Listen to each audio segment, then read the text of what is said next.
Hello, everyone, and welcome back to the Ace Combat 6 showcase. um, so today we're continuing on with my least favorite aircraft, the SU-47 Burkett. Longtime viewers will know why I hate this aircraft.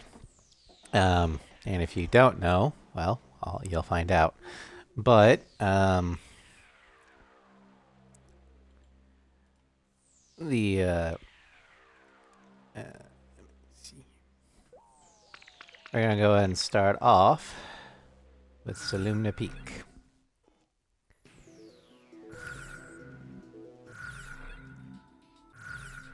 Alright, so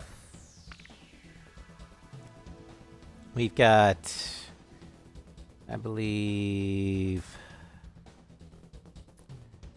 6 aircraft to go over.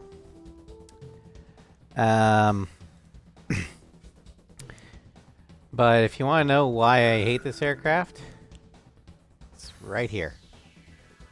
See this tail boom right here? It's about 3 feet shorter than that tail boom, and it drives my OCD symmetry insane. I hate it.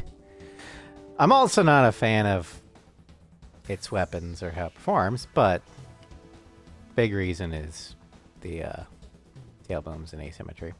All right. This is a fighter for the game. Nicknamed Burkett. The Burkett is distinguished by its 3-surface design, comprised of its forward swept wings, canard wings, and horizontal stabilizer. The latest in avionic technologies help overcome instabilities inherent in the complex aerodynamics, positioning the SU-47 on the cutting edge of experimental aircraft technology. The Su-47 fighter features superb maneuverability and stability. Equipped with high maneuver missiles, its superiority in a one-on-one aerial conflict is unrivaled. Designed to dominate in a dogfight, it is a preeminent fighter. Now, there's a lot of statements in there that I question. Hello, Zakale. Unknown band Su-47s. Burketts. Burketts? Rouge doesn't have many of those. They're not Rougians, just filthy bats. I'm actually okay with Mimic being thrown into Burketts because, I mean, I hate the Calypso twins so much that giving me an excuse to shoot down my least favorite aircraft in the entire game is just icing on the cake. But for real strange stats, the Burkett, Russian for Golden Eagle, NATO reporting name Firkin, is an experimental aircraft technology demonstrator. There's a grand total of 1 prototype that was ever built. Manufacturer Sukhoi. The status of it is canceled. And its first flight was September 25th, 1997.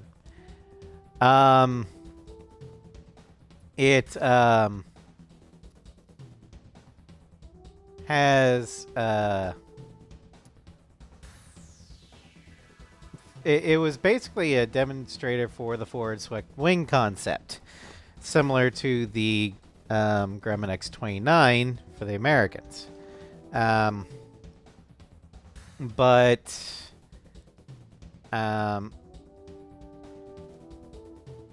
according to reports, the Burkett has extremely high agility at subsonic speeds, enabling the aircraft to alter its angle of attack and flight path very quickly while attaining maneuverability in supersonic flight.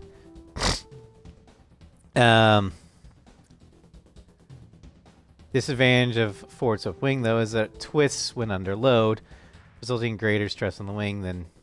So basically, the same thing. Hello, Sly. Welcome to stream. I'm, Oh, wait. You're on ad break. Never mind. I will say hi after the ad break. But the ironic thing about the Burkett is that the very thing that gives it its maneuverability, the forward swept wing, is also the same thing that's going to limit its shelf life. Also, there are reports that the Burkett was coated in radar absorbing tech, or radar absorbing paint, or whatever. However, that would just give it low visibility, not true stealth. Because I don't know if you see, but there's a lot of things here, like the canards, that would completely excuse me, break stealth. But if we go by its weapon bays, it is definitely trying to be stealth. It's got the 2 IR missile bays up front, and then in the back it's got a larger bay that can hold 2 larger armaments, be them bombs or missiles. So basically this thing can carry 4 missiles and a gun. Not a great loadout.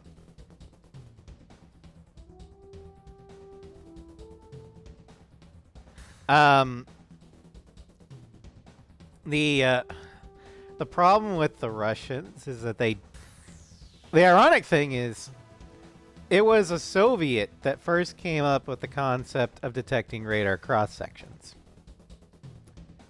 But the Soviet High Command didn't give a shit at the time. Somehow the Americans got a hold of this document, and we were like, wait, what? If you build your aircraft a certain way, radar can't see it? Interesting. Lockheed, get on it. And so, by the time the Soviets and later the Russians figured out what we were doing, we had already perfected, and by we I mean America, had already perfected stealth. So I don't doubt that, you know, other countries will be able to get a hold of true stealth technology, but they're a couple tech trees down. Anyway, in-game stats. Also, now that ad break is over. Hi, Sly. Welcome to stream. Welcome to my nightmare. I'm going to be stuck looking at this asymmetrical ass of a plane for the next couple hours. All for your enjoyment. It's not that bad. It drives my OCD insane. Why couldn't... I mean, I get that the drag chute is in this one, but why couldn't they make that one match that one? Even if it's empty. It's bugging me to hell. It's my tism. Shut up. Anyway, according to stats, we've got extremely high mobility. Just think, you get to look at the F-22. This is true. This is true. And then after that, it's my baby, the Nosferatu. But we have superior mobility, near maxed air-to-air. But I would like to put a caveat on that. Yeah, we have a great air-to-air stat, but I also find out the Burkett's weakness is multi-target. It cannot do it. It's great in a 1v1, but you throw it against multiple targets, it's going to struggle. Because while it's soloing one, the others get behind it and blow it out of the sky.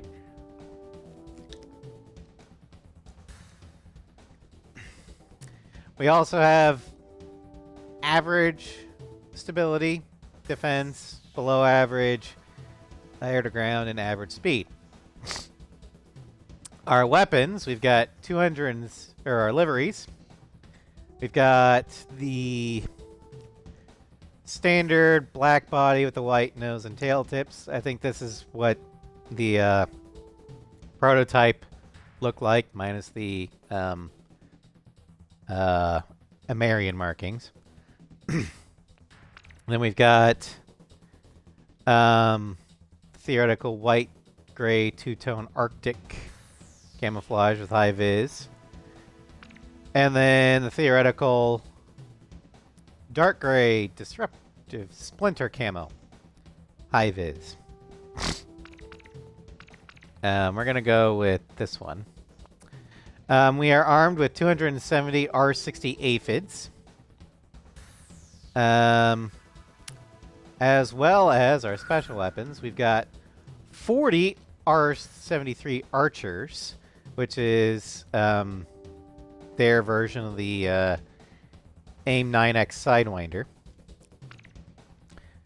We've got, I don't know why they gave it this one, the R27 RE Alamo, which is basically a Sparrow.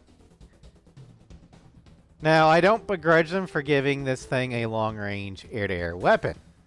I do begrudge them of robbing, or giving it a weapon that robs it of its, or robs the Burkett of its one greatest defense, and that is maneuverability. When you fire these things, you have to keep the target in the cone, which locks you in place. That's kind of flying stone. Yep, it is. This is the Estovaki SP, Zakale. But yeah, I would have much rather them give this thing whatever the MiG-31 has for its LAAM. Because at least then it'd be fire and forget. But no, we gotta give it the Alamo. Alright. And then, for some reason, they give it the unguided bomb. Probably because every aircraft in this game has at least one air-to-ground weapon. But this, the Burkett is not a good bomber. So, anyway, we're going to... No, they don't care. My IFF is signaling Garuda. Talisman, which plane should We're going to take the Alamo. How about my weaponry? But, and then, we're actually going to give Shamrock the Archer. Are we ready to fly with these planes? Garuda team, time to take off.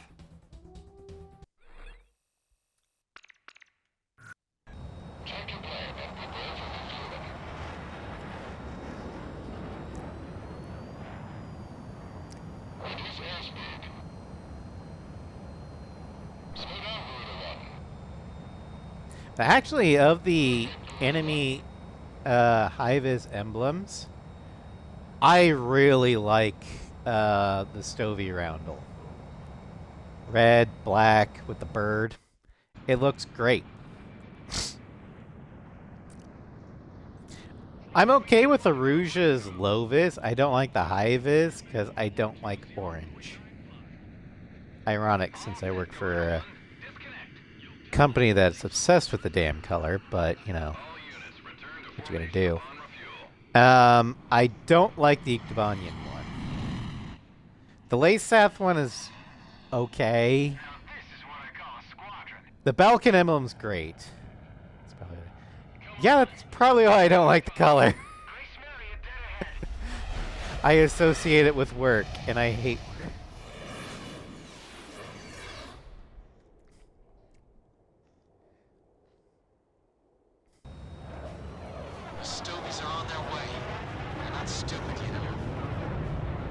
I think my favorite roundels, obviously I love the Amarian one. The Stovey one I think is my second favorite. The Osean one is also up there as well as the Ustian one. Gotta love the Belkin. ISAF is iconic. Warning, enemy presence detected on radar. They know exactly what we plan to do. All planes, assume attack formation. Aurelia is pretty good. Watch your altitude, Usually the protagonist roundels are pretty damn good. Although, let's be honest, Project Aces does a very good job designing their roundels.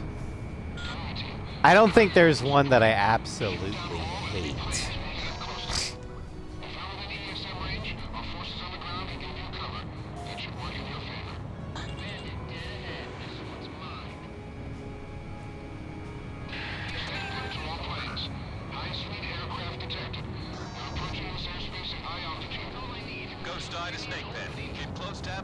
Now, as much as I don't like the Burkett, I have to admit it handles very good.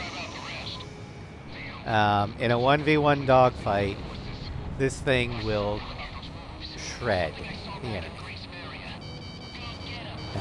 In fact, I don't see us having too many problems with the observation drones later in the mission.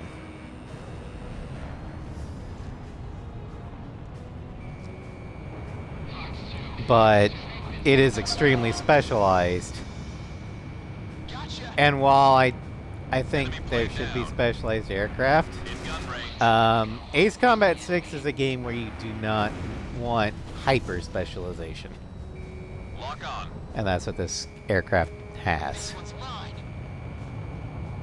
Fortunately, most fights are fought 2-on-2. Yeah, the Burkett can handle 2-on-2.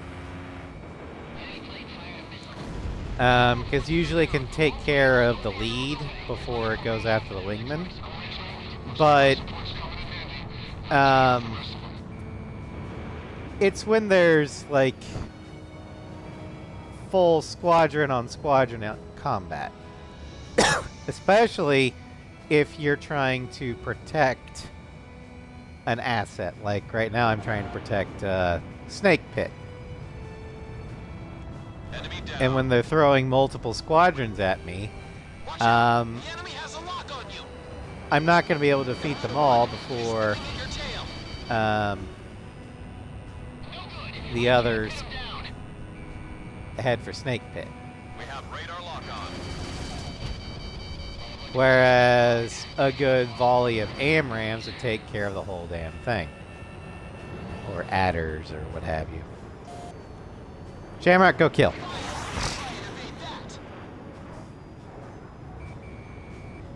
I think he just fired his archers. The enemy has you on radar.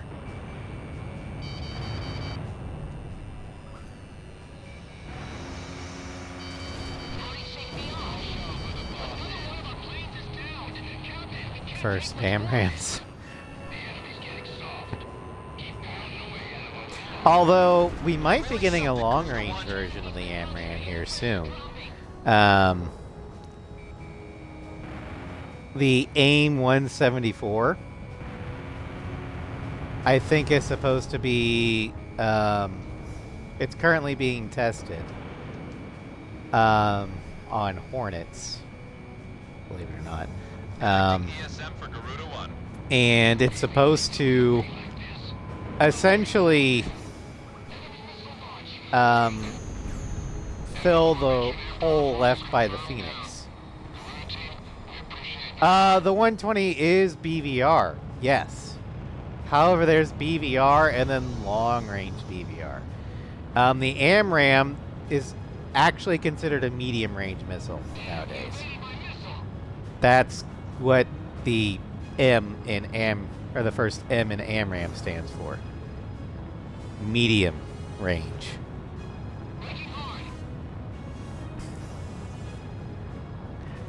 Hi, Sav. Welcome to stream.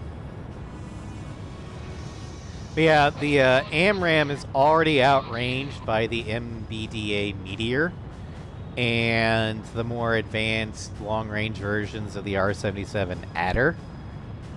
So, and ever since we retired the Phoenix, and by that I mean the Tomcat, the United States really hasn't had a truly long-range missile. Partly because we didn't think we needed any. Because what we were going up against weren't enemy air forces. It was our air missions were primarily ground support. We have radar lock on. I meant the Tomcat, because the Tomcat was the only one that could carry the Phoenix, the AIM 54.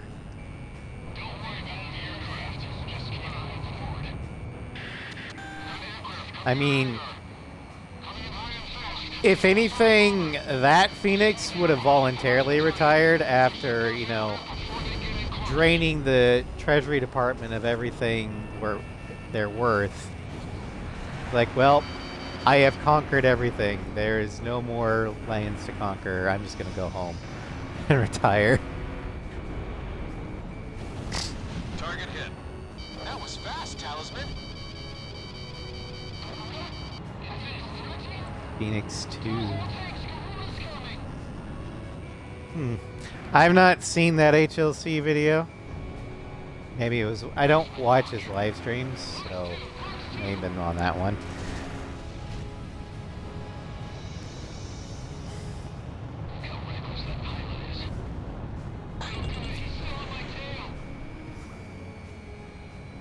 Oh, and unsubscribe. Yeah. I'm gonna be honest, I don't actually watch many, like, actually pay attention to many streams / podcasts. I'll leave them in the background as I play a video game. This must be a wave of attacks aimed at Warlock. So, if you guys tell me that that's what you do with my streams, I'm not gonna be angry, because I get it.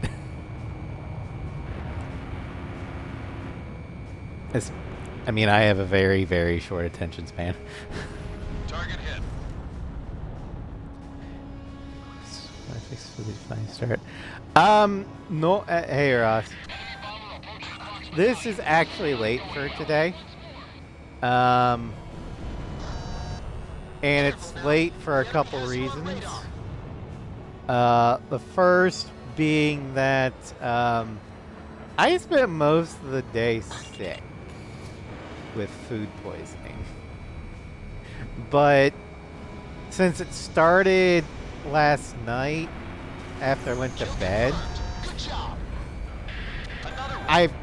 it's mostly worked through my system. So now I'm just kind of tired. But the worst is behind me, so yay. And I went ahead and decided to stream late anyway, because I don't work tomorrow. I took vacation day tomorrow.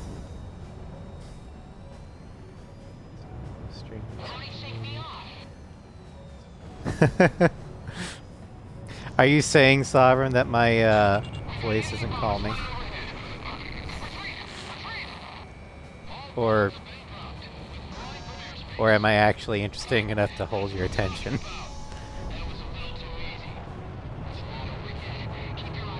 Because that would actually make me feel good. So you don't put me to sleep.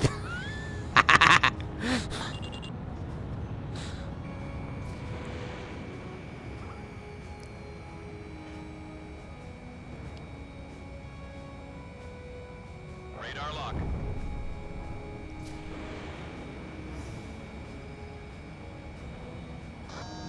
God damn it. Missile struck target. As smooth as always, Garuda. Thanks for the cover. Lost my pocket. Let's just get this over with. Okay, stay close together. Stay close together. Good.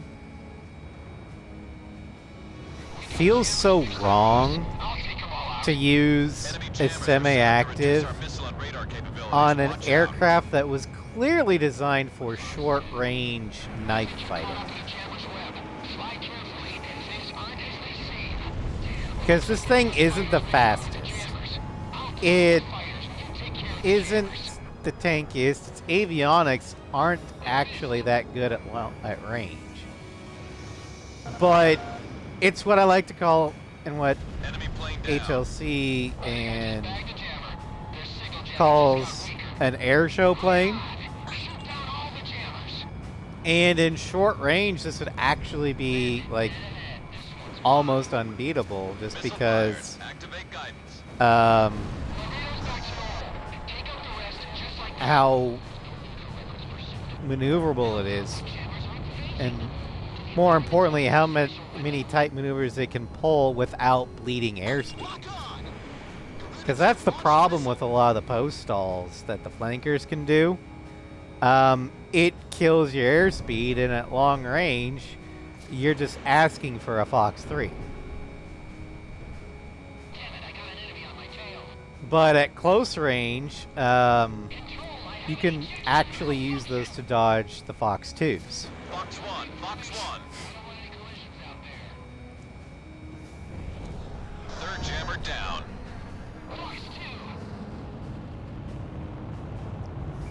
We have radar lock on.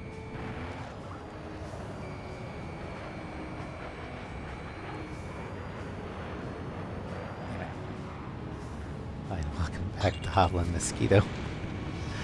I love the de Havilland Mosquito.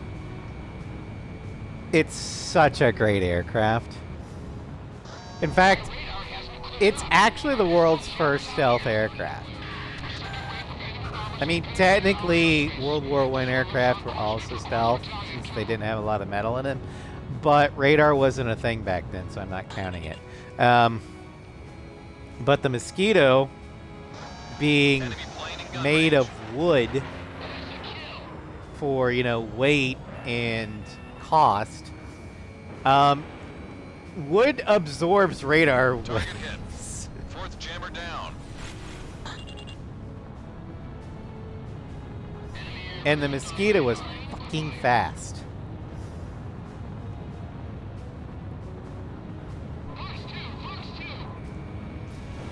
That's another video we're gonna have to watch eventually together. Fat Electrician's Mosquito video.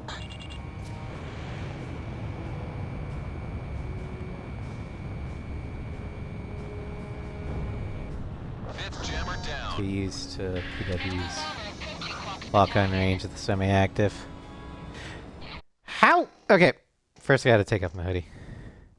Hello, Cross. Welcome, Jim. Yeah, I like I said, most of the food poisoning worked through my system, so I'm doing better. But hold on, I gotta take off my hoodie.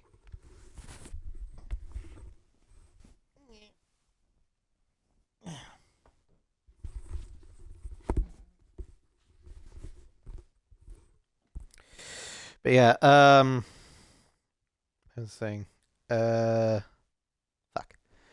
I lost. Oh yeah.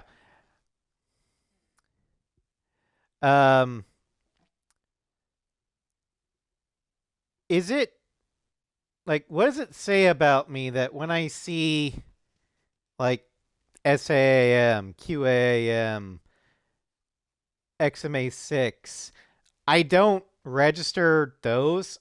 I see Sparrow, Sidewinder, AMRAM. Like, I identify the special weapons not by their, you know,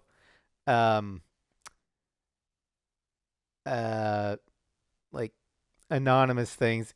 I identify them by the American model that they're using. Here's my tism. You're completely the opposite. You identify weapons IRL by their HUD names.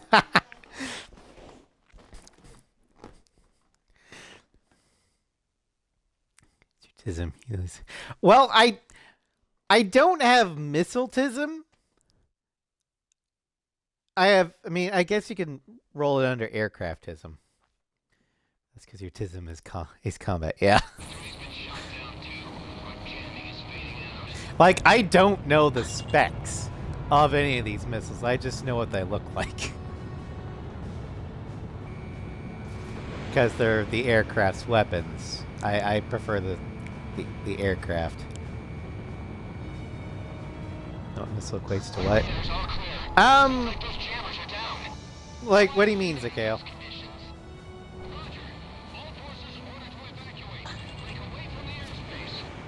What the? The enemy's starting to back off. Well, they won't get far.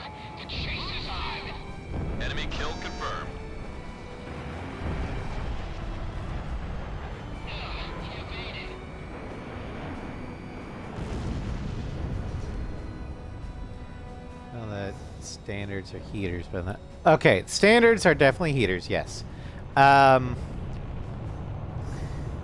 It depends upon the country of manufacturer, but take for example, American aircraft. The standard missile would be a variation of the AIM-9, the Sidewinder. Box 1. I think the model that A6 uses is the AIM-9M. Enemy kill confirmed. I've got lock on. I've got something on radar. Which skin am I on? Multiple This is small the objects Slovakia flying at SP, slow speed through the airspace. the named Ace. I don't remember his name off the top of my head. I think it's like Wait a minute.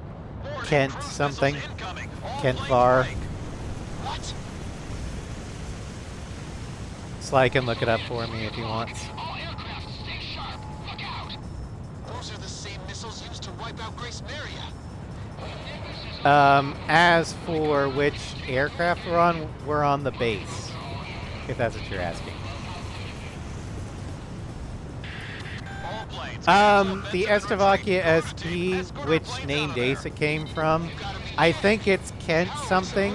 I just don't remember Missiles are being guided by off the top of my head, observation planes. Shoot 'em like down what and its the full attacks name will was. subside. I know it has Kent in it. Each missile's estimated range of impact shows up on radar. The observation plane should be located right in the center of that range. Garuda team, shoot down those Terminal observation guidance, planes. get away from that You've got to UAV. hold out until all our forces have been safely evacuated. Lock on. Kentiver, yeah.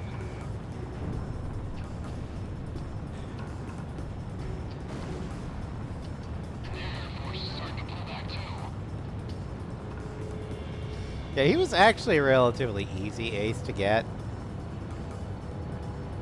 I think. I know I did guides on all of them.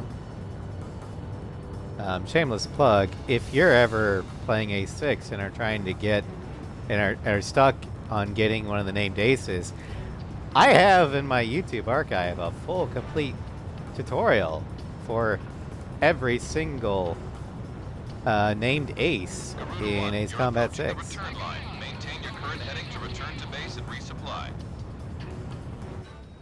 FA-37 himself? You mean the Talon? I love it. I don't have a problem with forward swept wings. It's fucking tail boom. 1 mile to touchdown. No, I do like the look of the FA-37 Talon. Too high. Is it practical? Probably not, but it's fiction. Who cares? It's got the same problem as the Wyvern, folding wings that fold inward. In reality, that's going to shear the wings off. Perfect. But in fiction, who cares? It's rule of cool. It looks cool.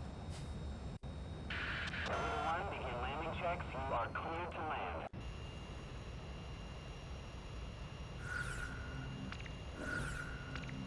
No, I know stealth is kind of one of those movies that isn't really high quality, but I still love it. It's a great movie. I mean, it's kind of one of those cult classics that are so bad it's good. Didn't shear them off, they were properly reinforced. Well, okay, I think sheared off may not be the right term. Take the Wyvern, for example. When the wings are out and then they're trying to come back in, they're gonna face more air pressure.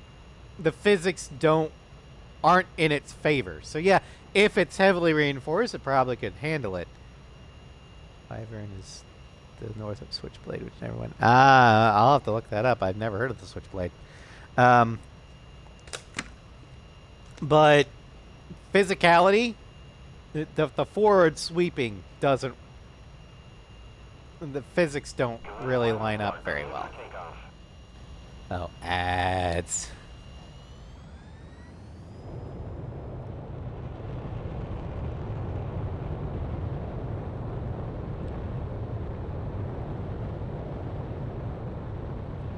player killing for a reason. Nice.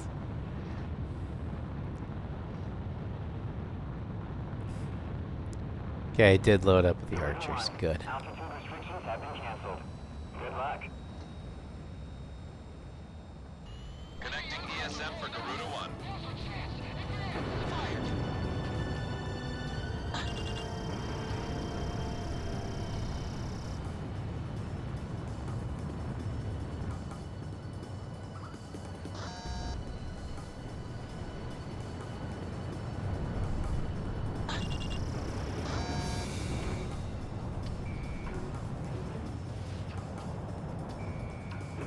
Launching missile.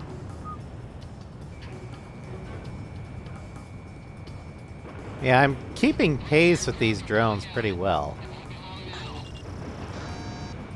It's just, you know, my missiles aren't.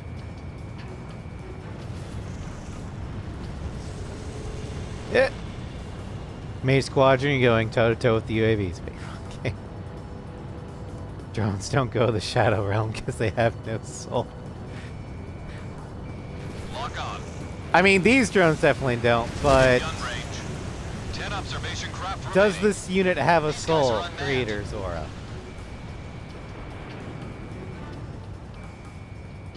Ghost Eye, have those planes evacuated yet?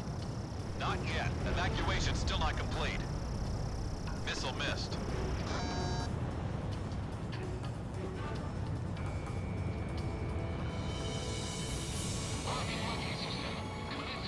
You can ask that question, the answer is yes.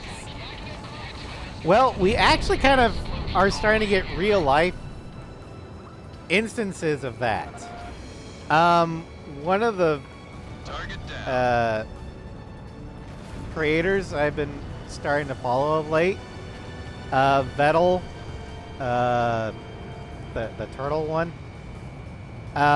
He's famous for creating the AI VTuber Neurosama. And Neuros had a history of, you know, debating AI and sentience. Like she's asking, Talisman is locked you know, on. like, am I real? Like, and all that stuff. Garuda 1 destroyed the target. And I'm actually very much okay with the concept of Neuro because her training data is Twitch chat. And her Twitch chat knows exactly what their chats are going to be used for. Ghost in the Shell. I have not seen Ghost in the Shell. I have heard about it. Garuda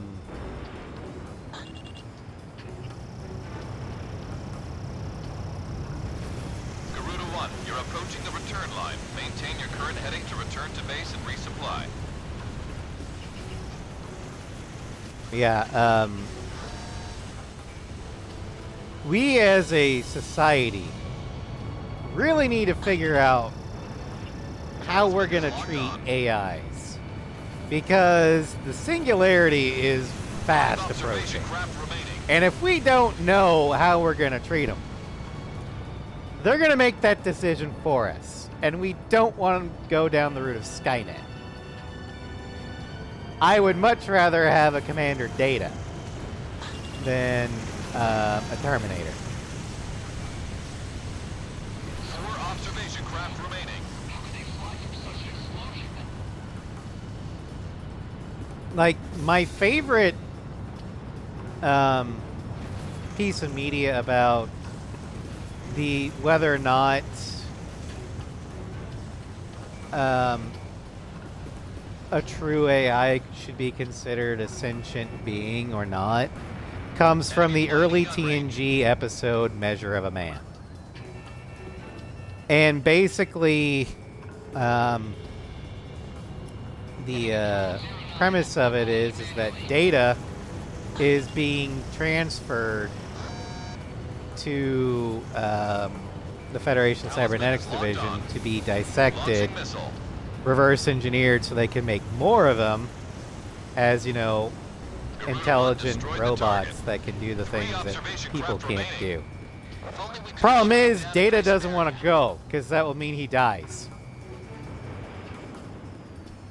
Or will be non-functional. And so they have a court case. And Picard has to argue that Data is sentient. And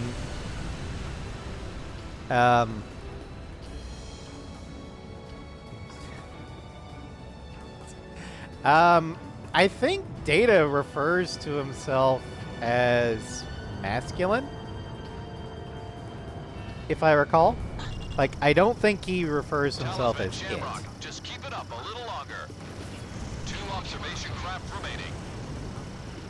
And while he doesn't feel like humans do, Just 1 observation craft he remaining. clearly has Range of preferences. impact confirmed on radar. The observation And, plane must be right in there. Other idiosyncrasies. If it can. Oh yeah, that works. But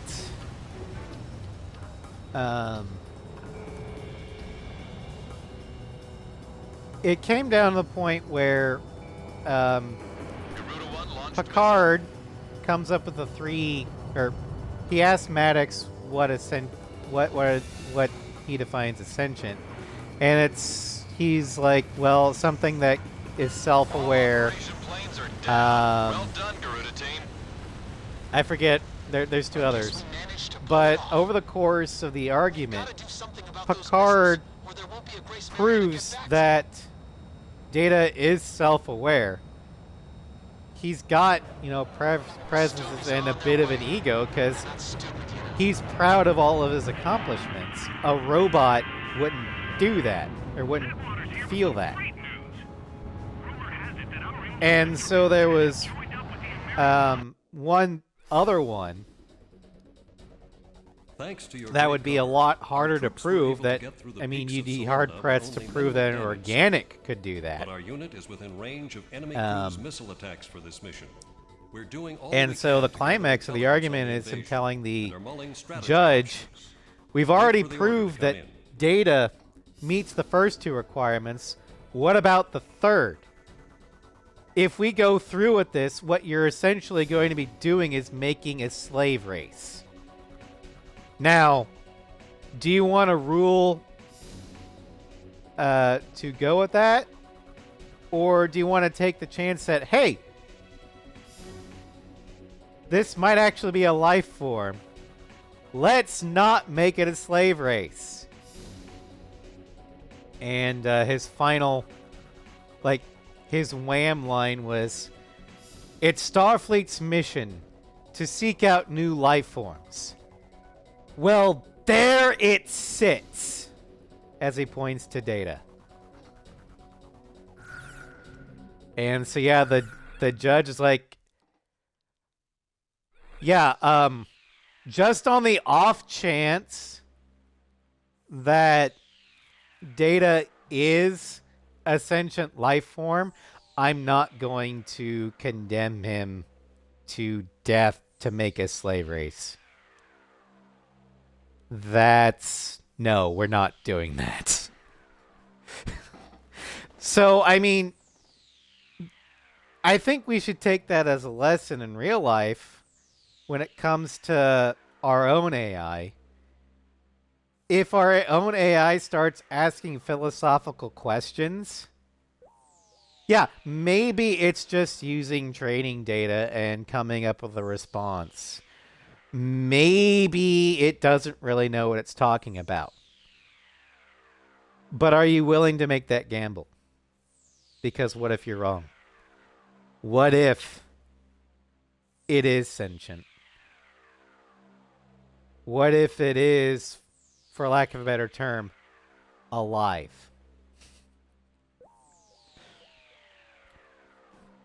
Err on the side of compassion. Yeah. And I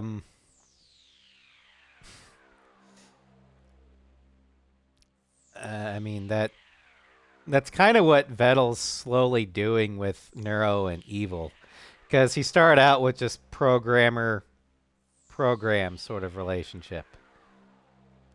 But as Neuro kind of evolved and took on more anthropomorphic qualities, he tried to keep the creator-creation dynamic, but hundreds of millions of years of biology or biological instinct is hard to fight against when the thing you're looking at is acting so much like your daughter. They're just like, no, that's my daughter. He's even started referring to himself as a single dad. I love it. Anyway, back to the Bearcat, because, you know, can't distract myself completely. Also, how are we on time? 13 minutes. Okay. Oh, yeah, that's... fuck. Okay.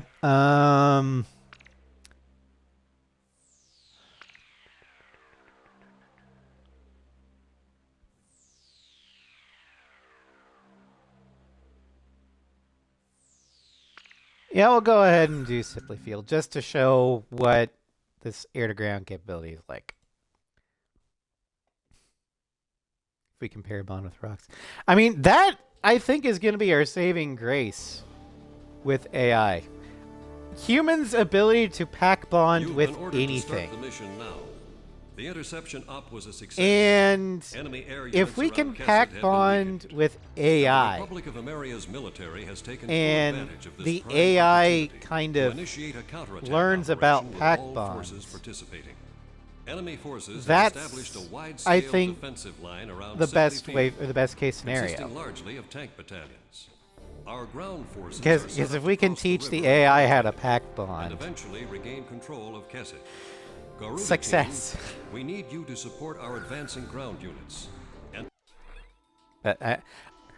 there's a whole strand of, or plethora of, like, humanity, fuck yeah, or humans are space works short stories. Most of them are ridiculous, but the good kind of ridiculous. And some of my favorites are the ones where the humans pack bond with, like, vicious alien life forms, and the other species of, like, the council are just like, the fuck are you doing? That thing could rip you from limb. And the humans just like, why not friend if friend shaped?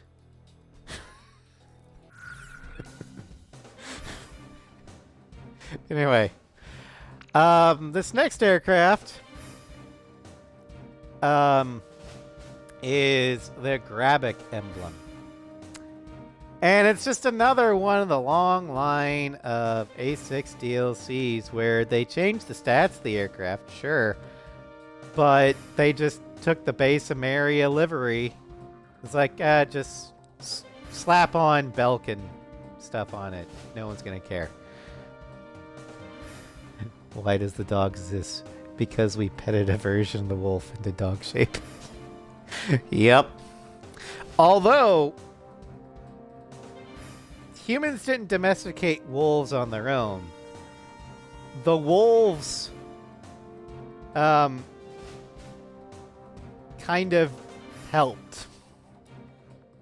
They domesticated, or they aided in the domestication because they realized, being with these weird naked apes is actually a good idea because they're helping us take down game that we couldn't on our own. They're sharing the meat. And we get shelter. And if I get hurt, these weird hairless apes are helping me get better. Yeah, this is great. Wolves aren't domestic fair. The not wolf party has stay food. I know, Sovereign, that wolves aren't domesticated. However, wolves are the first, or what would become the first dogs. Those wolves, I mean, they weren't captured. They voluntarily allied themselves with humans and voluntarily became domesticated.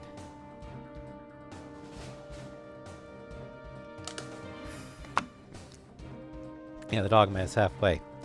Cats are a unique form of domestication because they are both extremely domesticated, that they domesticate themselves, but at the same token, they are fully wild.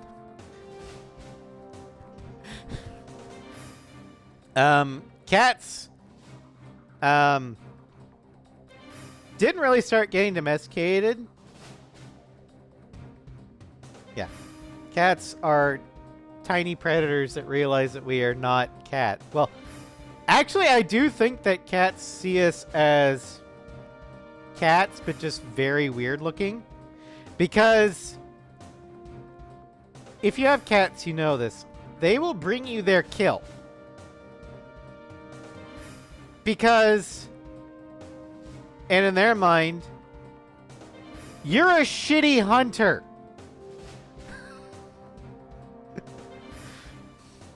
Eat, dumbass hunt. But the cats didn't start getting domesticated until we started going from hunter-gatherer to agriculture. And there's a great Tier Zoo video about this. But basically, he was saying that the dog accentuates the party comp of a hunter-gatherer and can guard an installation from big threats, but they kind of suck at guarding against little threats. The cat, on the other hand, doesn't require a lot of maintenance. Their high metabolism means they're wanting to hunt all the time, which means they're going to go after those pests all the time. And the fact that they don't share their kill isn't really that big of an issue for us because we don't want to eat a rat. So the cat gets a steady supply of food and shelter, and the human doesn't have their own food constantly depleted by rodents. Win-win. So the best party composition for animal companions for humans is one dog and one cat. Anyway, back to this shitty plane. So yeah, this Burkett has the Grabic emblem and Belkin roundel, but is basically the American livery. Really lazy. An aircraft that boasts increased mobility in designated speed zones, but a slight decrease in all other zones. The need for precise speed control makes this aircraft suitable for its pilots.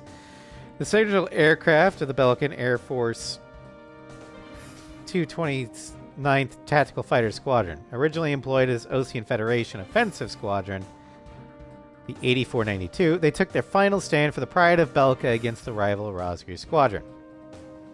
Now, I'm going to post on the Discord what the Grabic livery actually should be. Let's see here if I can... There we go. This is going to be from Acepedia, Ace Combat 7.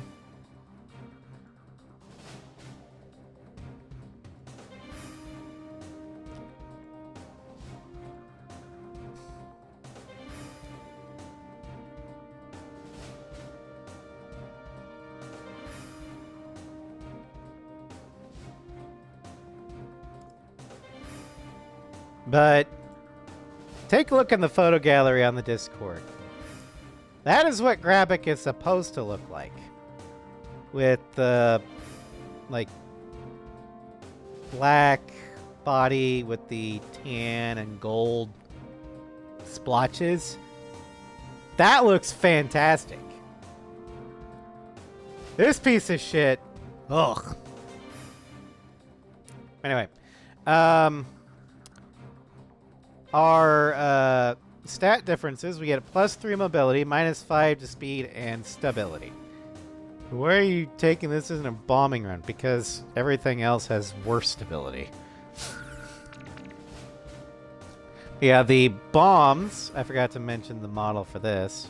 The bombs are the FAB 500 Mark 62. It's old, to be fair. What's old? Oh, yeah. Well, so I would say you have a point, but that livery was used on Ace 5 with the SU or the S32.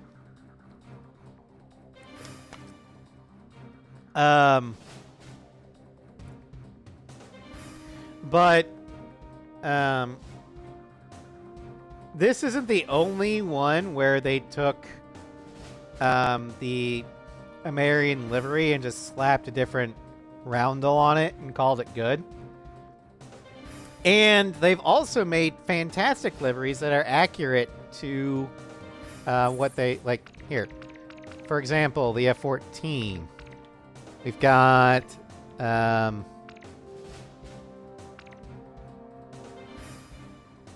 Zepang Cherry Blossoms. This is a fantastic livery translation. You got the Ocean markings with War Dog. Fantastic Cherry Blossoms. We've got the Cypher one, which, I mean, just look at it. It's got the blue and stuff. Hell, as much as I hate its performance, the Type Ace 2 is fantastic. I mean, it even introduced markings that weren't even a thing at the time. The Usean Allied Forces roundel, that didn't exist until Ace 6. Hi, Geo. I am indeed feeling better. I'm not 100%, but I am on the mend.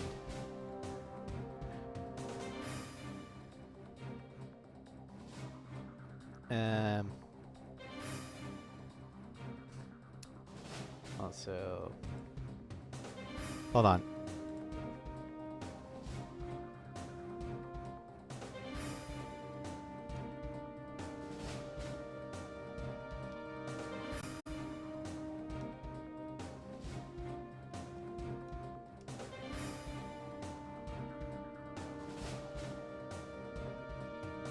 All right, had to reset the party.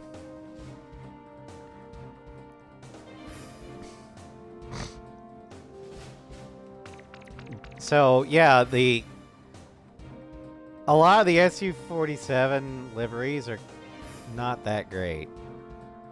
Anyway, we're gonna take the FABs, and you're gonna take the archers. Team, time to take off.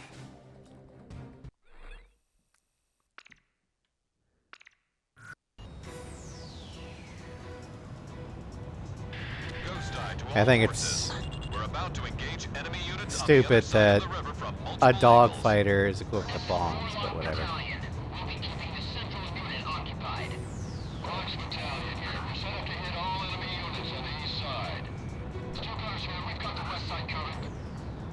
Garuda team, provide cover for our troops on the ground and eliminate all Estovakian ground forces. Choose any area you want to cover. There he goes. Cross the return line if you need supplies. It's at the south end of the airspace. They've got way more guys than us. Great confidence booster, huh? Let's get on it, Garuda 1. Oh, you've got migraines too, Geo? Yeah, migraines suck. And mine are pressure-based migraines too. So I know exactly how you feel. Although mine aren't usually in the back of the head, they're usually behind one of my eyes. Operation ID device when the battle gets too heavy. Your radar display can be toggled for each operation. This is Yellow Jacket, the chopper here. Confirm self-propelled artillery across the river. Yellow Jacket.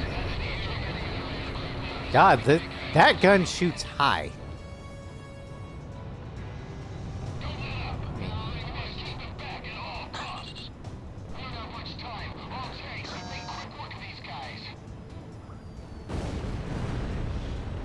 Enemy facility I mean, taken out. we do get a lot of bombs. So at least there's that.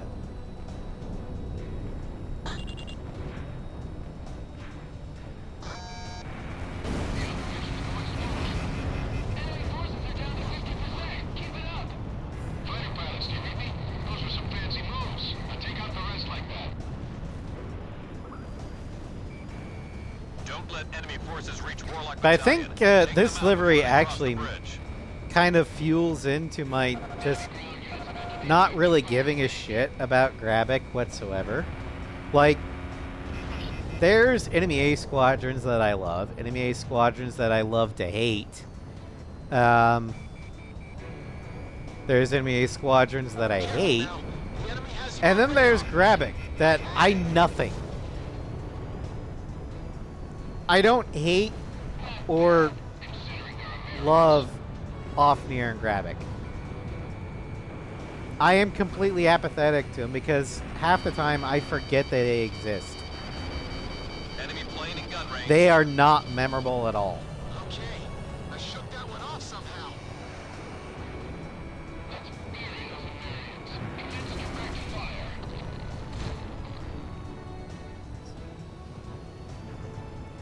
Yeah, I love to hate Soul. Soul Squadron, especially Mihai, are very well written characters, and their boss fights are memorable. And there's just enough that they feel like a major antagonist, but not enough that it's like I'm just completely bodying these guys left and right.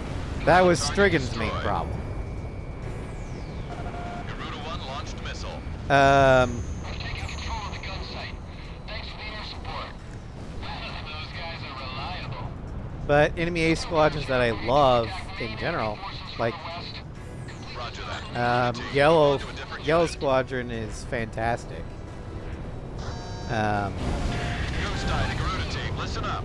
I do like They've already Strigan, completed their operation objective are being sent your way. Call them in when you need especially backup. two of the members. Well, all three.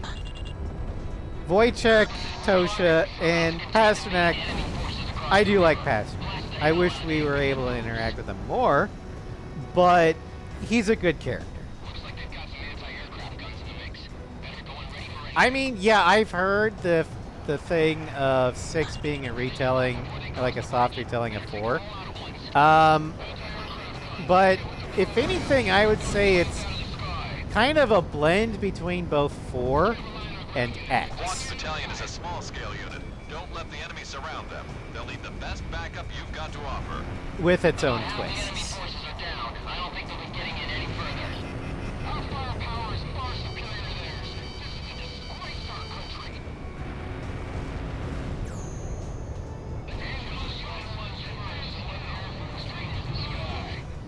But what I liked most about Yellow Squadron was mainly Yellow 13. Yellow 13 is what you would call my country right or wrong ace. He is not comfortable with everything that Erusian does, but he's an Erusian patriot. And he doesn't feel like he can commit treason. So what he's going to do is he's going to fight the war as honorably as he can. And he hates it when his fellow countrymen don't. Which is why he probably was... That's the main reason why he was probably so... I don't want to say obsessed, but respected Mobius 1 so much. Because Mobius 1 was just like him. He fought the war honorably. Granted, that depends upon how you play Mobius 1. But... Watch out! The enemy has a lock on you! Hello, Floof. Why is the one side back farther than the other side? Because the Russians suck. And they did it purposely to trigger my tism. Lock on! So welcome, Floof. Talisman, don't go thinking we can win this war all by ourselves. If the enemy becomes Yeah, don't be afraid to request allied support. Canonically, Mobius 1 is a professional soldier.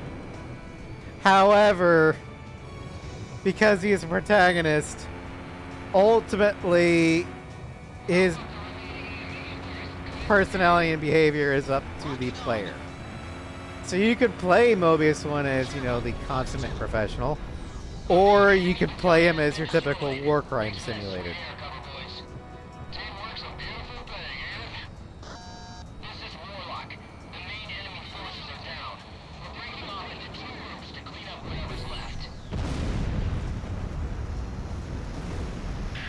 Enemy forces have been dealt a heavy blow. All planes, move into action against any forces still remaining. They're not going anywhere. I won't let them get away. Thank you, Floof.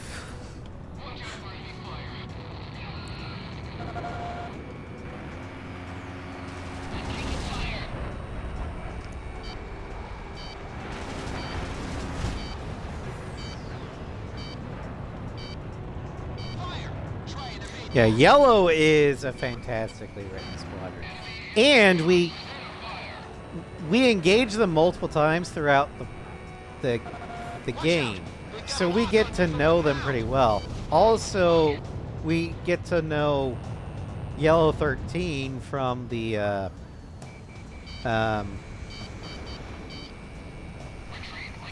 narrator. Watch out! The enemy has a lock on you. But every time we encounter Yellow is different. First time we encounter Yellow, the game literally tells us, engagement not advised. Run. Just cross over the safety line and get back to base if you need supplies. Because at this point, the Yellows are invincible. You're not supposed to fight them, you're supposed to run. And their AI has been cranked up to 11, so if you do decide to fight them, you're probably gonna die. Not that that stopped some mad lads from being able to score hits on them in the first go around and then wonder why the hell they're not doing any damage. It's like, well, because the devs didn't think you'd be dumb enough to do that.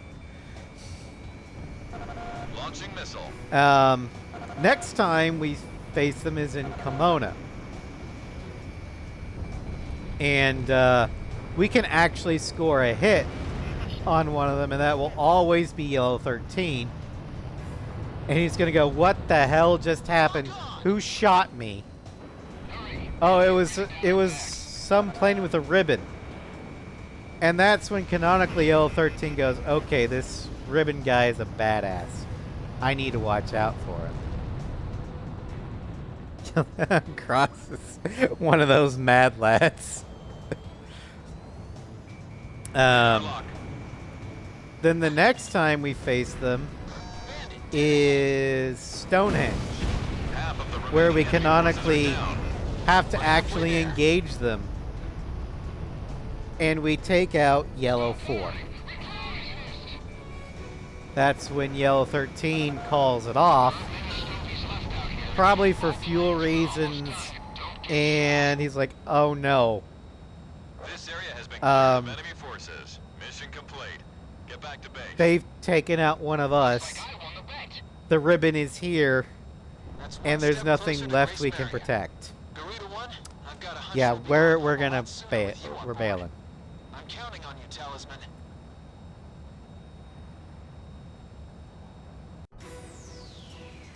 Ghost Eye to all forces. We're about to engage enemy units on the other side of the river from multiple angles. This is Warlock Um, Battalion. We'll be keeping the center of the but ring occupied. and then the next time we get a face yellow We're set up to hit all enemy. is Emancipation Sands of Action. Thanks to your efforts, And while they're we've not completed this mission successfully. TGTs, Emerian you forces can were shoot able down to some extend to yellows. the center of Kesed, it's expanding really their fucking power hard in to the do. region. Estavakian forces But were they are driven worth off a lot the of front points. line and have retreated to Bartolomeo Fortress, which is located in the center of the island. Then the This final mission should have iteration given them a of the good true taste of what our yellows forces are capable of. is in Soon we'll be Farbanti. able to drive all And that is the Estavakian forces out of final climactic battle between Mobius 1 and Yell 13 and his 4 wingmen. And that one, I will use either... The only aircraft I will use in Farbanti is either the Terminator, the Burkett. Yeah, for some reason that model is a little bit more symmetrical. Like the tail booms aren't as uneven. And Jean Louise is actually Megalith, not that one. And then the Wyvern. Why, you might ask? Well, those are the 3 ones with the QAAMs. And then finally in Megalith, we fight a bunch of green pilots, green as in rookies, that have been slapped together in yellow painting. And they're not any trouble. I mean, it's like the Ghost of Aftermath. It's kind of like how when you fight Strigan in Chandelier, they're kind of pushovers. It's because you've whittled their numbers down so much that all that are left are just, yeah, you're decent. Go in that aircraft and go to die. I don't care.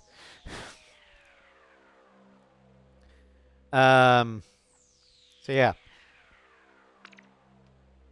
I know Sly and I have talked multiple times about how we would have handled Strigan's arc. But yeah. Before we do that,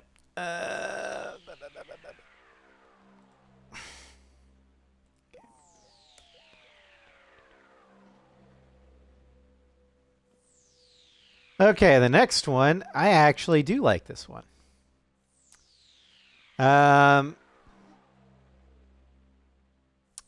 You know what? I'll go back to Salimna.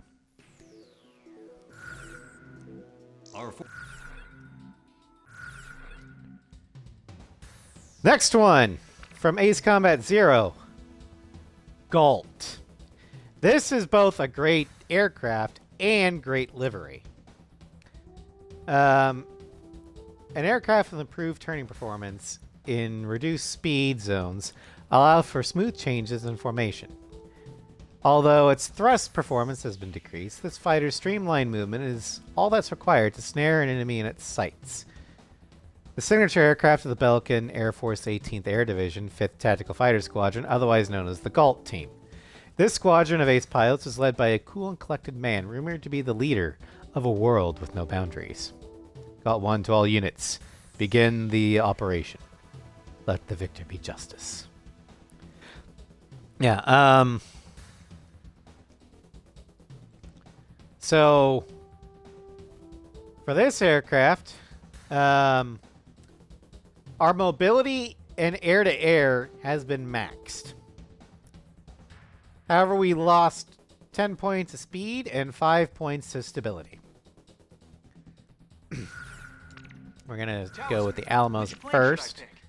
How about my weaponry? And we'll have Shamrock do the Alamos Garuda too. team, time to Because he take can off. fire and forget those fuckers. So the fact that the only interview was his Fizzing his graves. Yeah. And actually, There is a Galt pilot canonically in A6. Galt 7. Lorenz Rydell. He he fled to Estevakia, the Eastern faction, and consulted them in building the Estevakian aerial fleet, and especially the Aegean. And in fact, he's a named ace. Su-33 Phoenix. So, Cypher may have gotten most of the Galts, but Talisman is the ones that finish them off.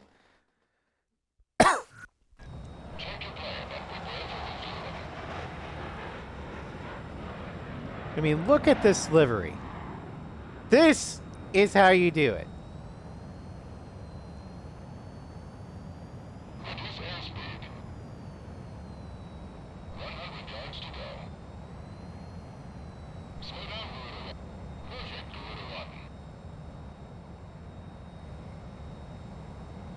It's 5 to use Dynamarian.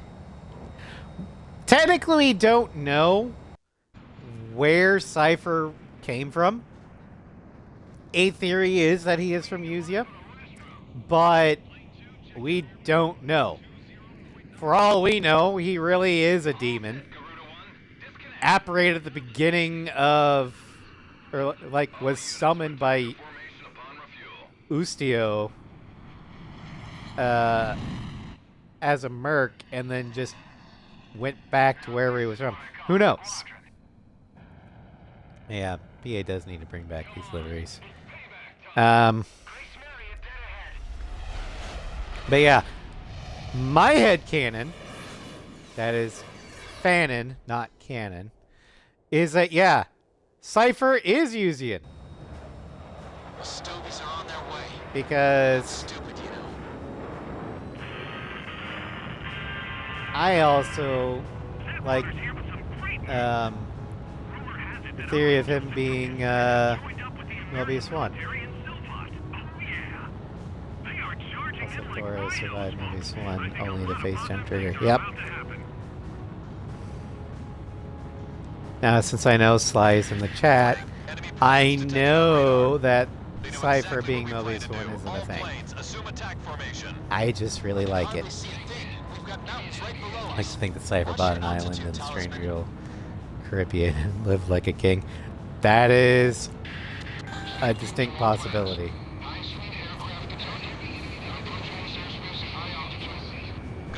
And it's fake. You can do what you want. Well, I like to play within the bounds of an IP's canon because I wasn't the one that came up with the story. So it's like it's not my sandbox. I'm just playing in it, sort of thing. But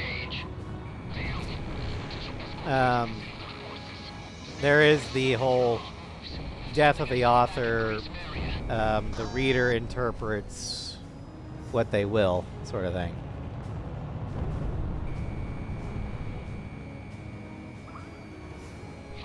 Yeah, I tend to play within canon just out of respect for the original author. Although there are times where the original author, well, not necessarily the original author, but, you know, the studio that owns the content is a dumb fuck and don't know what they're doing. Disney. So I just don't buy their version of canon at all. Star Wars. Sorry. I have a really bad cough.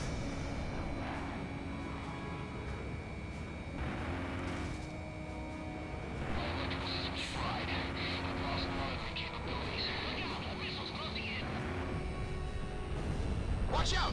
The enemy has a lock on you! Like, I don't know what Rian Johnson was thinking in The Last Jedi and that first opening battle, but it seemed like he was pitting both sides in a contest to see who could suck the most. Missile struck target. Like, before I go on this rant, have I done this rant on stream before?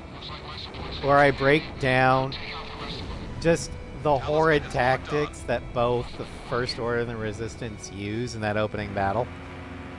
Maybe? Alright, well, do you want to hear it again? If not, I'll shut up. Don't remember. Alright, well, I'm gonna go with it. Okay, so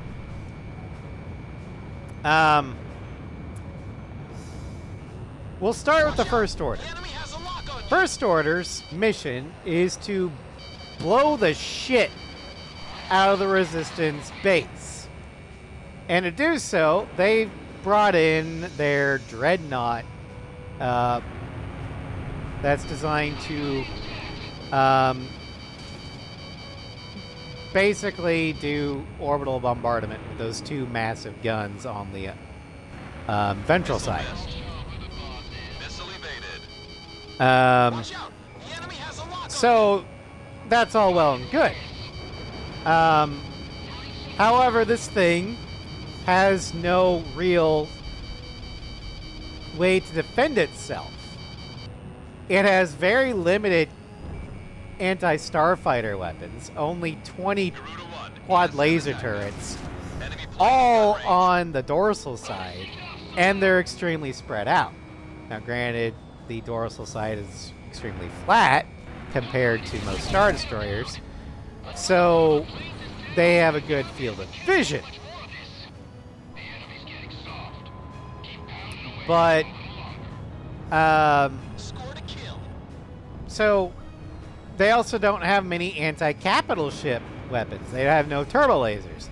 They just have the two big, giant, fuck-off cannons on the ventral side. And they're better at, you know, orbital bombardment than targeting enemy capital ships. So you'd think this thing should be at the back of the formation, being protected and screened by the First Order Star Destroyers and TIE Fighters, right?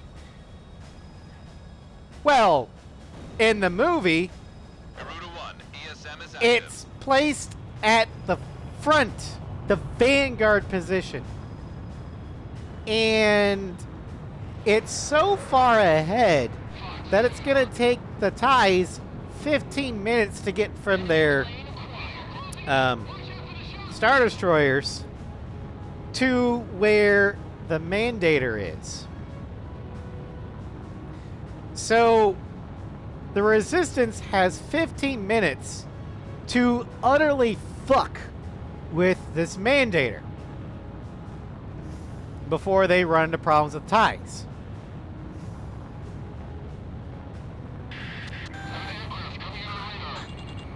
Cross, I've got many problems with the sequel series, but the one that triggered my tism the most was Last Jedi's openings battle, because it tactically makes no sense.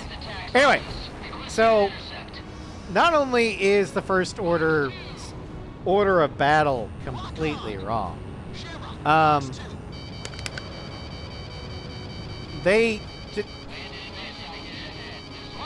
they're leaving their primary ship completely unguarded. Radar lock. Their starfighter screen is 15 minutes behind schedule. And their Star Destroyers don't go at flank speed to try and, you know, protect the Mandator. They just kind of sit there. Missile strike confirmed. I've got a new aircraft on radar. No, if I were Tarkin, Warlock Battalion. I would... Tarkin's big thing is he did not like starfighters. He didn't think they were necessary. His whole thing was fear. Fear will keep the local systems in line. Fear of this battle station. He'd be all for the Mandator. I think it's a piece of shit.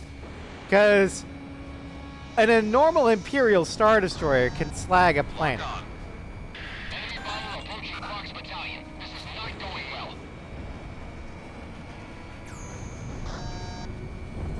Discord. Okay, hold on.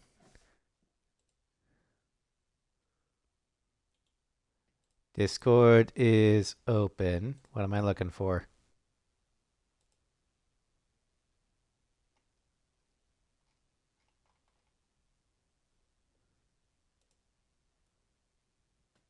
Open this. Oh, voice channel. It's not gonna pick up on stream, Geo.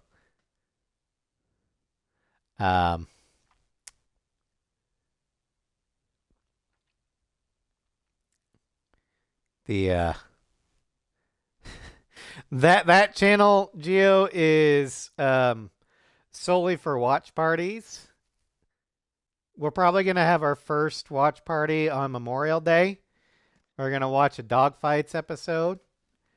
And it's gonna be unarchived, and once it takes place, it takes place. No record. So I don't get DMCA'd.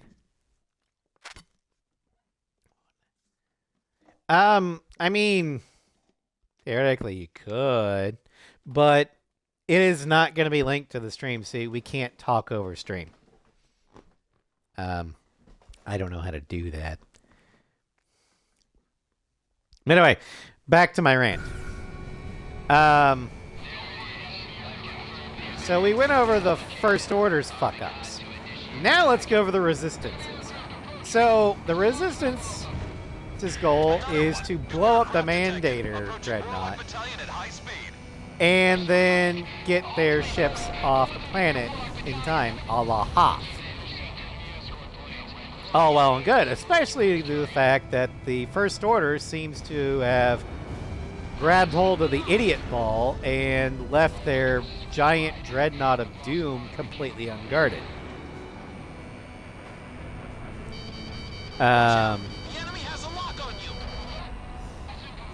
But the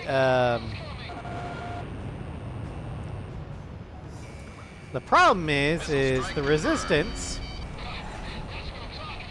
their main weapon is going to be these clearly atmospheric giant bombers that are kind of reminiscent of the Memphis Belle, which I think that's what Ryan Johnson wanted, the Memphis Belle in space. And there's a whole bunch of things wrong with this. One, the bomb bay has no MagCon field, magnetic containment. And how I know this is when the bomb bay opens, there is no glowy white thing to denote that there is a MagCon field in place that's keeping the air in. Now that might not be a problem, except that there's no airlock between the bomb bay and the cockpit. I mean, most Star Wars craft have gravitational control. That's what repulsor lift is. Why I think it's atmospheric, Sovereign, is the general orientation of the primary weapon, the bomb bay, and the fact that there is no sealed cockpit. So when the bomb bay opens, the entire craft is open to space. And there's no magnetic containment field, or at least there's no indication for the audience that there is something keeping the air in. So as soon as they open the bomb bay, they all die. Enemy plane down. 2, the bomb bay itself. Another reason why I think it's atmospheric is an atmosphere, you're on a planet, it actually makes more sense for a bomber to have their bomb bay opening down because gravity's a thing, and it's hard. It's a lot harder to get direct fire on the from air to ground unless you're over it. According to Disney, the bombs fell downward in space because they were magnetically launched. Okay, great. If you're gonna do that, why have the bomb bay directed 90 degrees from the plane of travel? Why not align it with the direction of travel and make it a fucking railgun? So you could take them out from long range. Because of the orientation of the strike package, those bombers had to go right above the Mandator in order to drop their bombs. Which means they had to get in close. Also, the sheer amount of bombs there were in an unarmored target meant that if a good hit will cause it and everything else around it to go boom boom. Second jammer down. Also, they're painfully slow.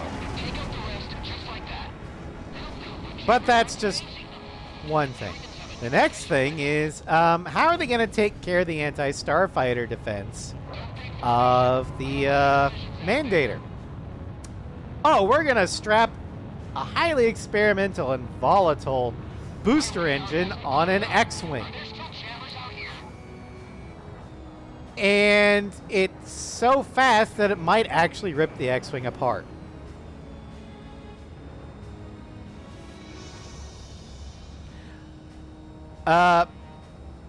In that regard, Pyman, the Death Star didn't have artificial gravity. It was big enough and massive enough to generate its own gravity naturally.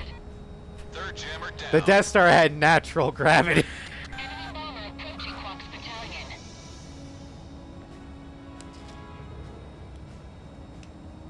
But yeah, the Executor was using repulsor lift to keep from crashing into it.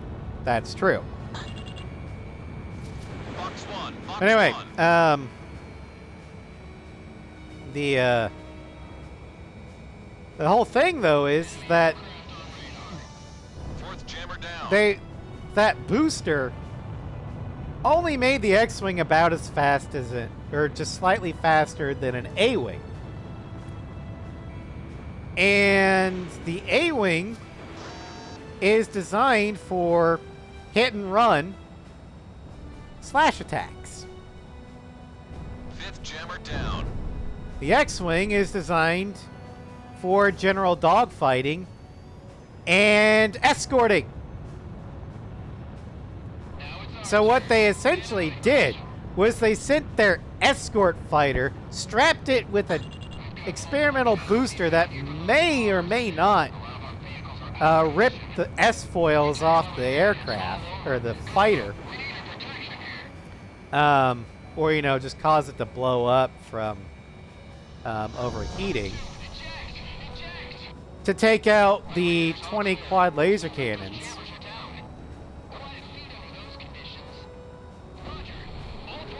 And then they decided we're gonna have the A-Wings escort these slow as fuck bombers. Now the A-Wings are designed to be high speed slashing attacks. They go fast. They blow through a formation, go to the next one, kill that one, and then come back around. So it would have been perfect to have the squadron of A-Wings. Yeah, Interceptor versus Snub Fighter. Yeah. It'd be perfect to have the A-Wings go as fast as they could, take out the quad laser cannons on the Mandator, keep going, and engage the TIE squadrons. Talisman is locked on. And then come back around. Radar. But instead, On. Multiple they had them flying at slow speeds guard through the airspace. slowest fucking things. And the A-Wing's biggest defense is their speed. Other aircraft are... Wait a minute. And because the bombers were so heavy with bombs, when they inevitably got blown up because, oh yeah, we have to close within point-blank range because for some reason we decided to have our primary weapon aimed downward in space instead of forward like a railgun. All planes, cancel a That when the bombers blew up, the A-Wings blew up too. Kidding me? How supposed to defend that? Their missiles are being guided by observation planes. Yeah, after I Shoot down saw and the that attacks will whole subside. sequence Each missile's in estimated range of impact shows up on radar. the observation theaters, plane should be I located completely right in the checked center of out. that range. My immersion was Crew team, completely shoot down those broken observation because planes. You've got to hold those out until all are our just- forces have been safely evacuated. I mean, that's not Range of even impact dumb confirmed on radar. tactics. The That observation is plane must be right in there. who can suck the most.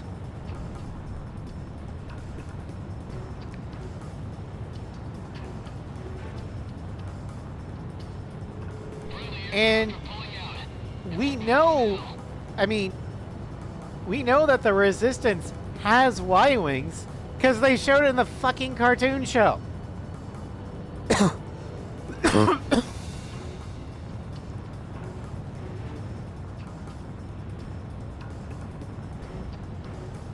Excuse of using those heavy ass bombs is apparently a ban on proton torpedoes. Okay. Then, I mean, that's something that Disney Approaching the return line. came Maintain up your current with heading to return justify it. But when they were making that sequence, they could have used Y-Wings. The only reason why they went with those bombers is because, again, Ryan Johnson wanted to do the Memphis Belle in space. Also, I'm not a fan of Ryan Johnson movies in general. I don't like his style. And to be honest, I think he's a little full of himself at times.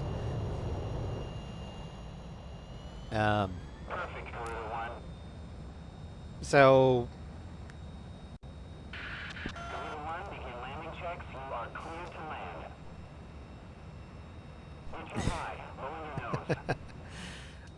but just like the way, I mean, I get that Star Wars is not hard science fiction. They play fast and loose with the concept of physics. I get it. But generally speaking, at least pre-Disney, Star Wars was consistent with their own lore. I know it's a fantasy story. I know. It's space fantasy. But my thing is, for the most part, they were consistent with their bullshit. Until Disney came around, and then they were inconsistent with their bullshit. And I mean, I get it. It's all bullshit. But my point is, be consistent with... If you say that, for example, with hyperdrive, for the longest time, Star Wars treated hyperdrive as very dangerous and you need to be precise or you could blow yourself up. And in fact, most hyperdrives come with built-in gravity well detectors that as soon as they detect you're going into a gravity well, they kick off the hyperdrive so you don't slam yourself into a planet. That's also the basis of how interdictor cruisers work. They generate an artificial gravity well to pull things out of hyperdrive or prevent them from going into hyperdrive.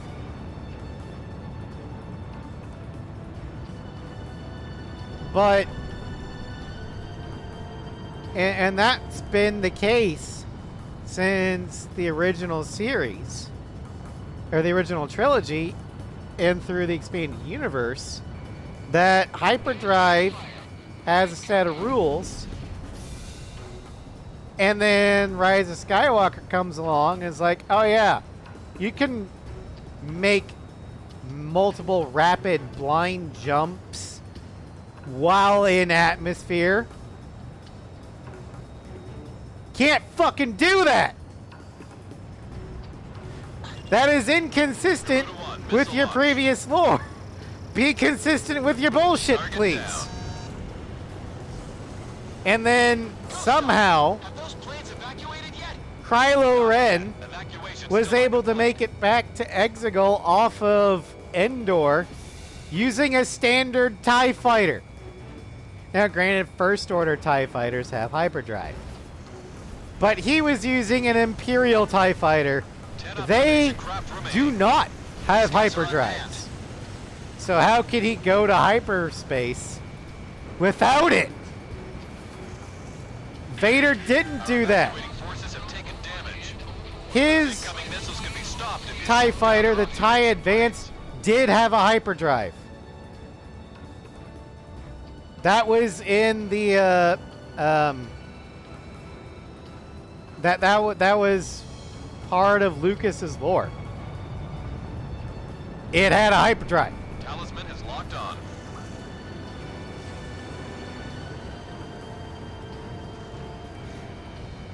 And here's the thing.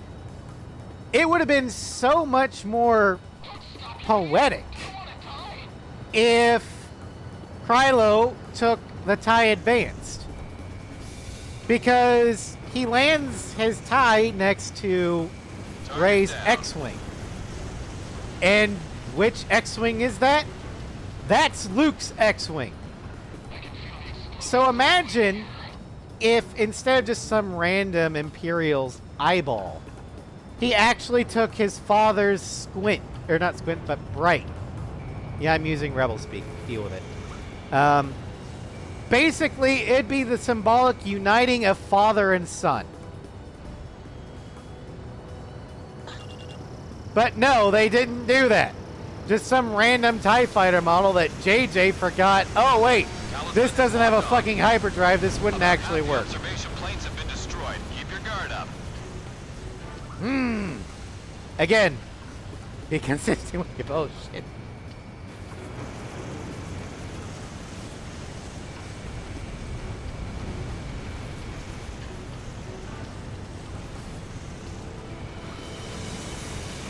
Also, I wasn't a fan of Rey taking the Skywalker name.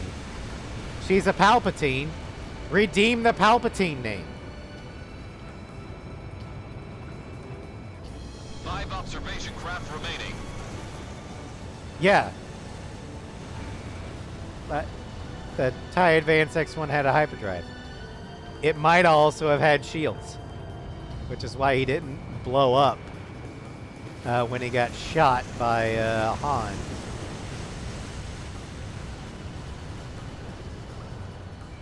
We have I mean, they radar weren't lock the on. best shields, but... I have him. Fire. There's nowhere to run now. I mean, they clearly wanted Rey to be their new character. Fine, great. But, I don't know. She should have been okay. I mean, I get the Palpatine name has got a bad legacy.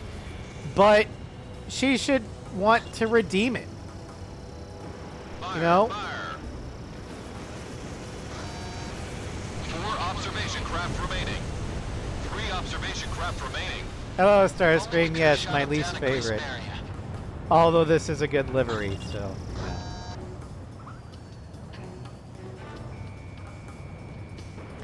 Also, another thing that I take due to across the galaxy for 20 years. I mean, I don't know, but it's Rey. I'm sure Disney would find a way. 2 observation craft remaining. Talisman, Shamrock, just keep it up a little longer. And one of the most famous Skywalkers, Sovereign, literally got his lightsaber called the Youngling Slayer 9000. He got redeemed, granted through death, but still. It's gonna be fucking hard, and she'd probably have Order 1, to Fox 2. work her entire life to do it, but it's not impossible. Target down. Just 1 observation craft remaining. We've almost made it. Hang in there. We But I mean, it's kind of a moot point for me since I consider the Disney sequel trilogy non-canon. Because I grew up with Legends. And I just like Legends better. But I think for me, my least favorite part of Rise of Skywalker, and it's really minor, but I guess we managed to pull it off. they bring in Wedge Antilles, the galaxy's best starfighter pilot. And they stick him in a fucking turret. Not stupid, you know.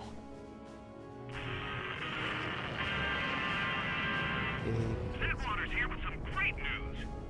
Rumor has it that our angels in from Cassette have joined up with the American military in Silvat. Oh, yeah. I mean, They are charging in like rhinos. in universe, Positive things are about to Vader was redeemed because Thanks to the great cover, we see his light side Force Ghost at the end of Return of the Jedi.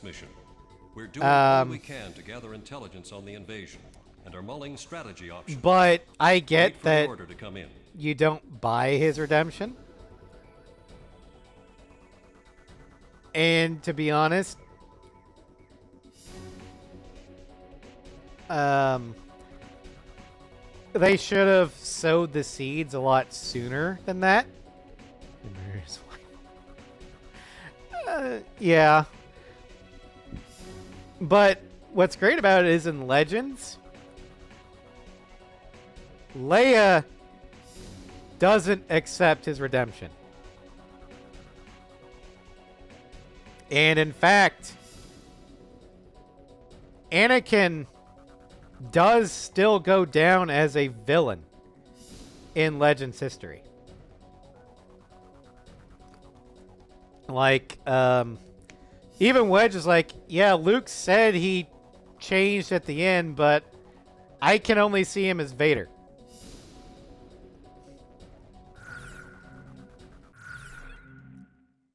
So, at least Legends, they, according to Lucas, Vader redeemed himself through death and sacrificing himself to save his son. But Legends like, yeah, but not everyone's gonna buy it.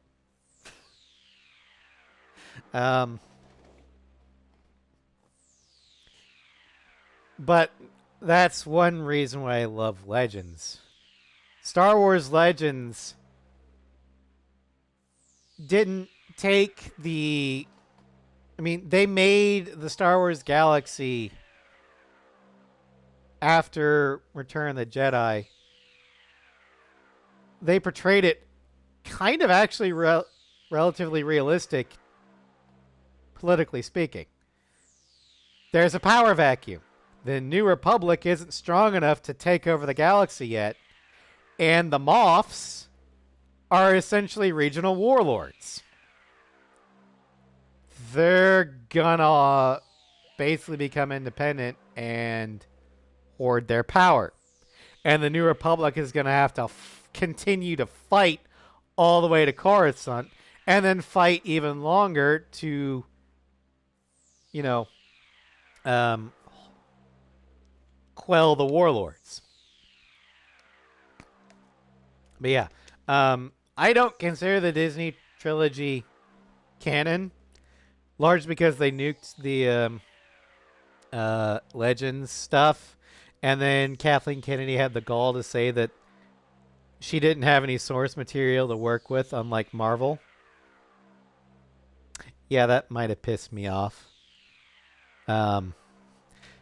Is it petty? Yeah. I don't care. And other than Rogue One, I just didn't like a lot of the Disney stuff. To be fair, she was following Disney more than she did. Well, she was the one who nuked the... Kennedy was the one that nuked the expanded universe.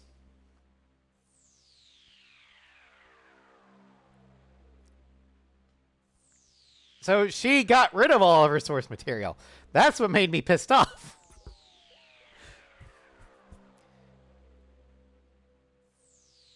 But anywho, what's the next one? Oh yeah, that one. Okay, let's go to Bartolomeo.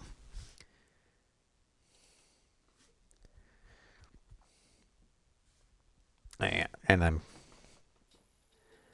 The final remnant of Estevakian forces on this.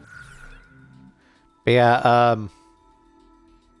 under Kennedy's leadership, the three main Lucasfilm franchises, Indiana Jones, Star Wars, and Willow, not had a great run.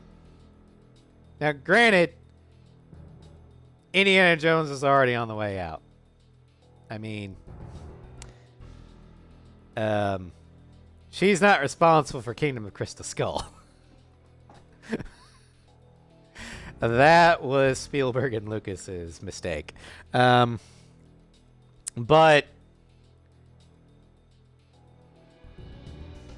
Dial of Destiny was meh at best. But I kind of felt like Ford was phoning it in. Willow was so bad that Disney pulled it from Disney Plus and tried to bury it. And we all know what happened to Star Wars. So, yeah. Anyway, back to the tier list. Or not tier list, but showcase. Next up, Rosgrees. And again, hold on. I need to reset my party.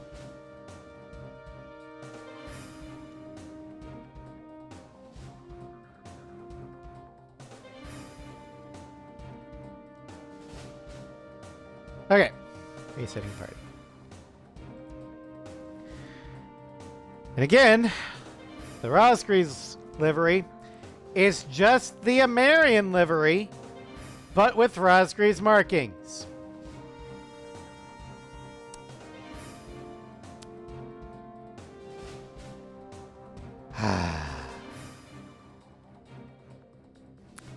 So, yeah.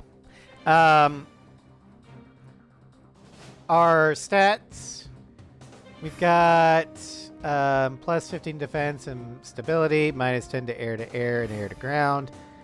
As always. Talisman, which plane should I pick? How about my weapon? But yeah, this is just Are we a ready to fly lazy with one. these Garuda team, time to take off. Hell, even the 16 is in the same color as the American 28. Whereas in Ace 5, there was no other colors. I mean, I just... Ugh. This is Ghost Eye to all planes. Initiate invasion of Bartolomeo Fortress. This is Warlock. We've got the west route to the fortress. Clark's battalion here. We'll advance from the east. This is Snake Pit. Electronic support plane. Moving to support ground forces. Garuda team, I need you to provide backup for each battalion. Begin operation. I need to take out the Roger. reserves. Shamrock's engaging. Use the Operation ID device when the battle gets too heavy. Your radar display can be toggled for each operation. Rock's battalion is heading for the first checkpoint at a steady pace.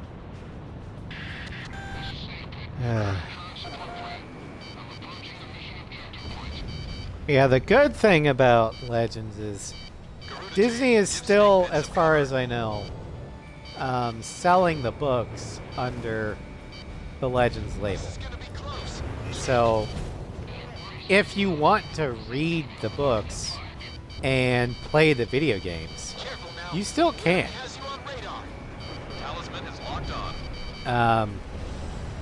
Walk's battalion is approaching the first checkpoint now.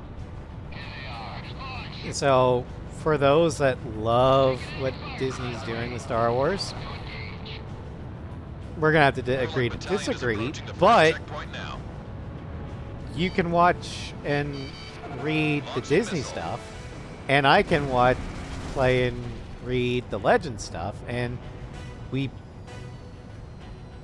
both enjoying our version of Star Wars. Warlock battalion has arrived at the first checkpoint.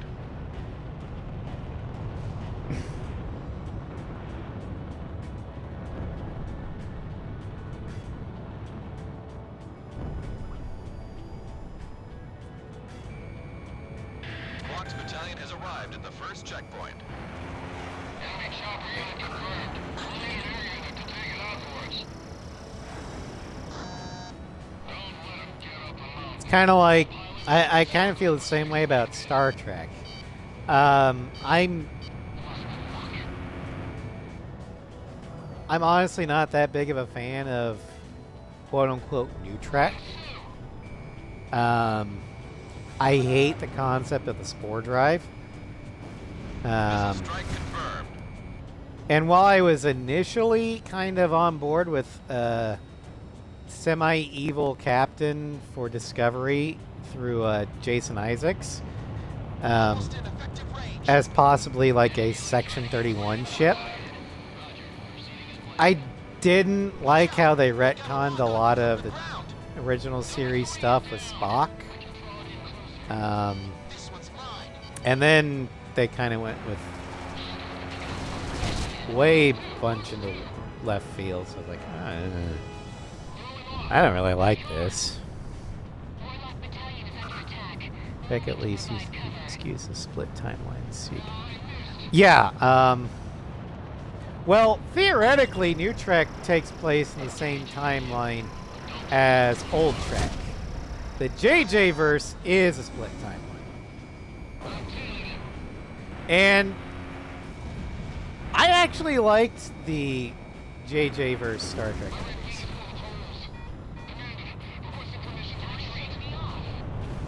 Watch Lower Decks. Of all of New Trek, I'd probably like Lower Decks the most. Lock I'll on. grant you that.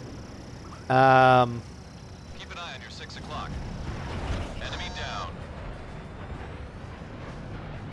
But no,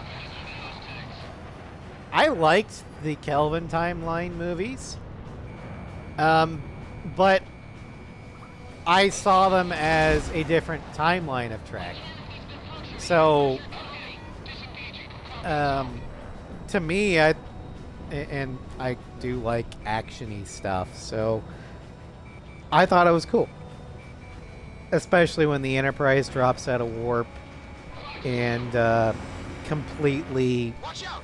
The enemy has annihilates the Narada, or Narada's missile swarm, by opening fire with all of her phasers. I thought that was badass.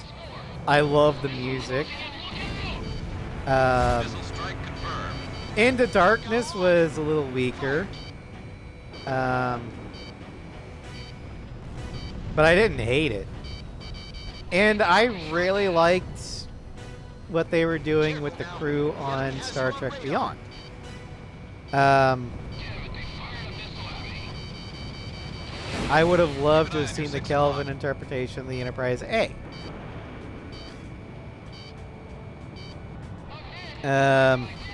That being said, if I had to get rid of either the Prime Universe or the Kelvin verse, I would get rid of the Kelvin verse.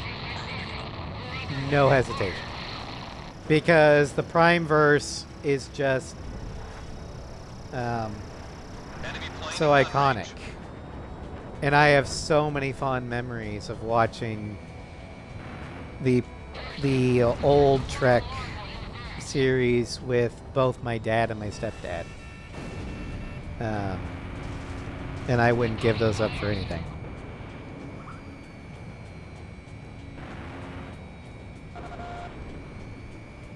Enemy down. Lock on. Target hit.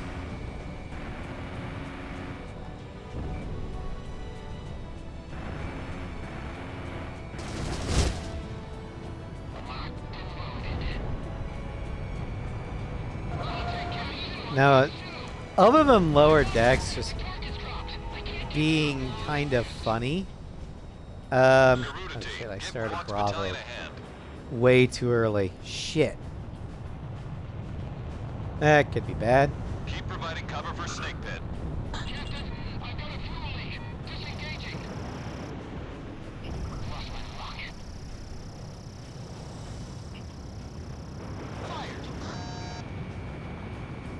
Raise radar power. I don't care if the place burns down. Yeah, I remember with Papa Raz. Watch out! The enemy has a lock on you! I mean, we would I watched Missile struck TNG with Step Papa Raz and the original series, but with Papa Raz, we watched Voyager, Just a little longer. DS9, and Battalion is approaching Enterprise. the second checkpoint now. Don't get overconfident. Um, That train's got some wicked firepower. and with Voyager and Enterprise, we watched it as it aired.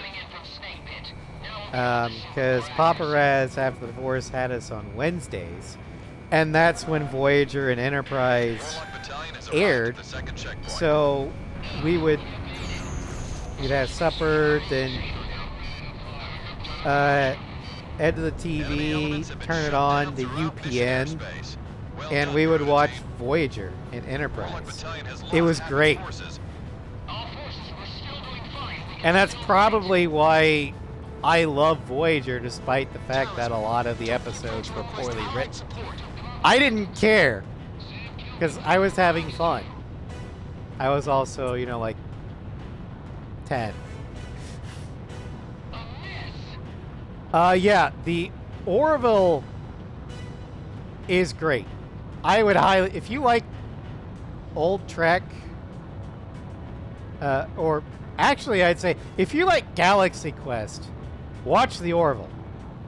Yeah, the Orville feels like the Next Generation, but Garuda 1, you're approaching the not return as line. uptight. Maintain your current heading to return to base and resupply. Garuda 1, begin landing checks. You are clear. yeah, there are 11 We're too high. Star Trek movies, not counting the JJ verse. 1 mile to I touchdown. thought Nemesis was number 10. Yeah, Galaxy Quest is number 11. You're coming in too fast. Ease up on the throttle. Galaxy Quest is a Star Trek movie, and you cannot convince me otherwise. Galaxy Quest is a DreamWorks movie that was, it was an affectionate parody to Star Trek. Garuda 1, begin landing checks. And basically, what it did was, We're too high. Lower your nose. there was this TV show that was basically Star Trek,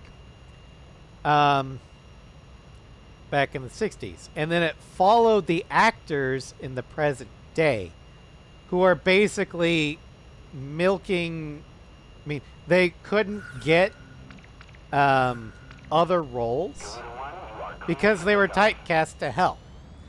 And basically the actors of the Galaxy Quest TV shows is essentially what the original Star Trek series actors were like. Because while the fan base was devoted, they got typecast and couldn't really get much other roles. So they were eking by Good luck. on merchandising and appearances at cons. Garuda 1, ESM is active. But where it comes in is there's these aliens that got a hold of the old TV broadcasts because, they were radio, or TV is essentially visual form of radio waves. And they picked up on the broadcasts. And they took it as gospel. So they modeled their entire civilization off of Galaxy Quest. And in fact, built the hero starship. Then they got into trouble with an alien species that, wanted to kill them all. So instead of fighting on their own, they kidnapped the Galaxy Quest actor bridge crew. Talisman is locked on. Because they didn't quite know how the technology worked. It worked perfectly exactly how it was supposed to be on the show, but they didn't really know how to operate it themselves because they built it for humans to operate. Oh, it's an extremely fun premise. It basically, Galaxy Quest is both an affectionate parody and a documentary of how Star Trek came to be a cultural icon. And originally, a lot of the Star Trek actors were like, we're not going to go see it because it makes fun of Trekkies. And then, I think it was George Takei, Sulu,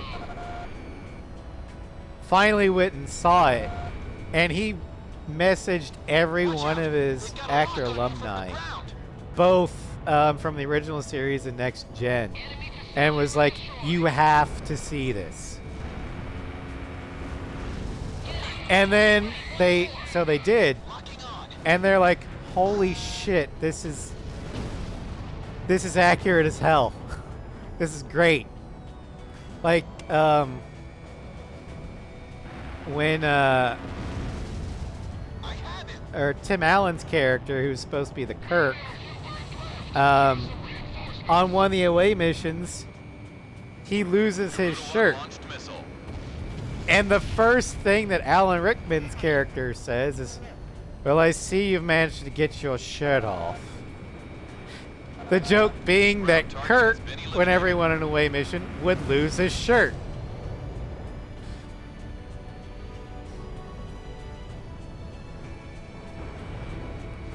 But there's so many in-jokes that refer to the tropes and stuff of both TNG and the original series.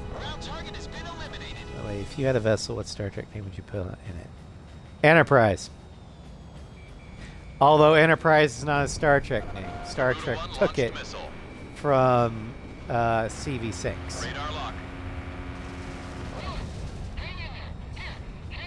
But yeah, any ship named Enterprise is destined for greatness.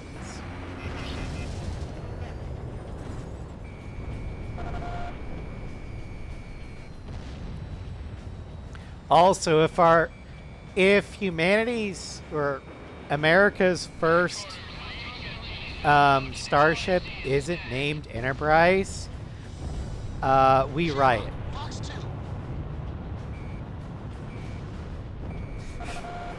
Especially if that starship is a carrier. Quark's battalion has arrived at the objective point. Mission accomplished.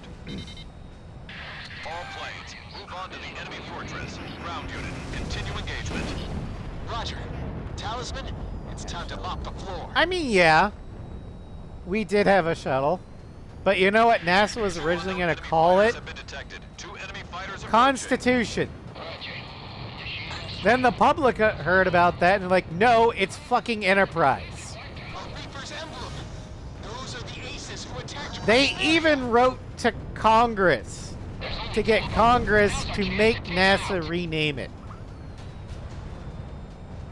But a space shuttle is not a true starship. Space shuttle cannot leave orbit.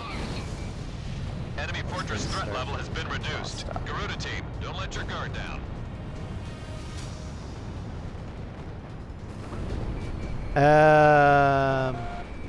Radar lock. How far did it go? Because I don't count orbital craft as a starship. spaceship, but not a starship.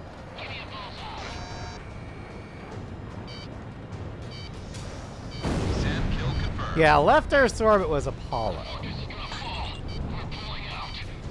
But even then, that was still in what I would call Terran-controlled space. We were still in Earth's gravity well.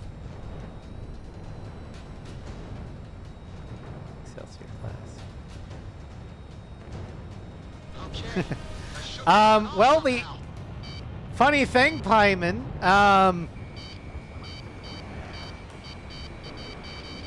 there was a Star Trek class of ship Fortress threat level is called even the lower now. Excelsior Maintain class. current level of engagement. Sulu eventually gained command of the Excelsior, and the Excelsior was better than Enterprise in every way. And that ship that class hung on forever. It was like the B-52 of Starfleet. Ground target destroyed. But I love the design of Excelsior. Garuda 1, bombs away. Although I didn't like the look of the Enterprise B because of the, I don't like the bulges on either side of the deflector dish. Careful now. The enemy has you on radar. Enemy plane down. Lock on. Our self-propelled artillery has moved into engagement.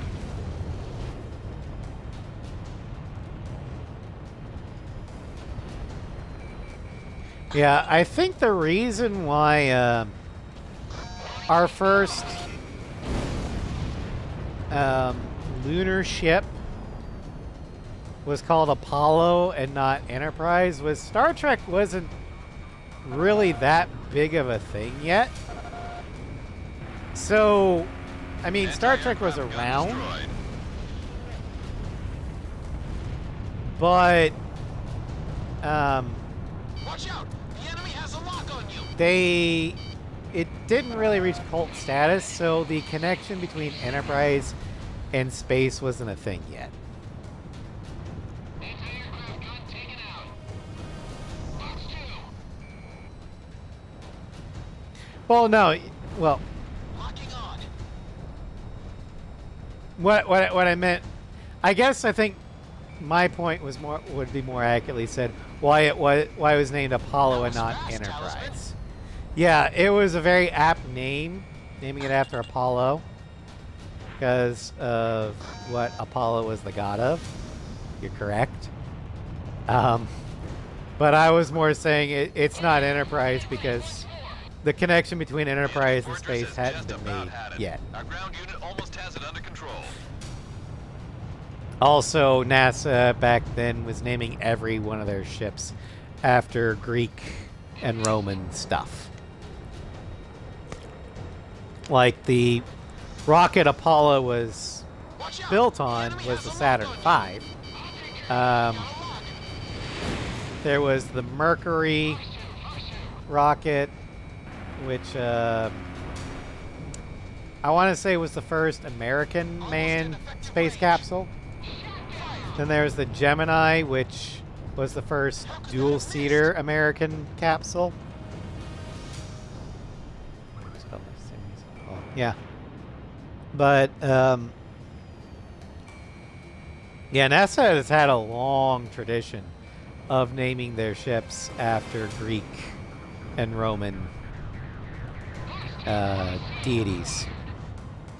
And I guess you could say that saying Greek and Roman is kind of redundant Talisman, you have a bandit on your tail. because the Romans just copied the Greeks' homework and made a few minor changes. Or at least that's my understanding.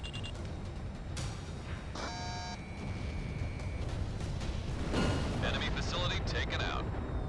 Not every Roman guy's a Greek. The Bartolomeo Okay. Fortress is under our I just know there's a control. lot Nice of them. work, Garuda team. Garuda team, you guys work too hard. You're stealing all our thunder. Like, classical Roman culture is a blend between the Etruscan and the Hellenic. It's no time to celebrate. Mythologia Romana is very different from Mythologia Helena. Okay. Greco-Roman exists. We have successfully taken Bartolomeo Fortress. With the successful execution of this mission, Imarian forces have regained complete control of Kesset Island. The plan to retake the mainland is now as in of works. now, We're about to get into thanks some serious to combat. Star Trek being an American cultural staple, whether or not how it's performing now doesn't matter. Everyone, whether they like science fiction or not, at least in the United States, knows who Captain Kirk and Captain Picard are. Just through sheer cultural osmosis. They know the name Enterprise. And they connect it to... That will never get the thing that made me... Yeah, this is true. Although it of late it feels like Paramount's beating a dead horse.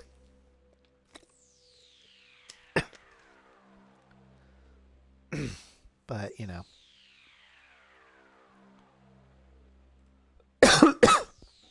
And again, if you like New Trek, more power to you. It just doesn't... To me, New Trek just doesn't feel like it has the same soul as Old Trek. Do I have nostalgia blinders on? Probably. But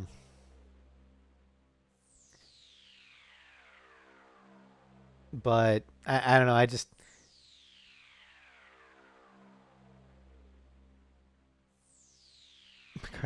Well, I can kind of understand why you may not have gelled with Picard as well as TNG or the rest of New Trek, because at least for the first couple seasons, from what I've understood, Picard isn't really about the character Picard.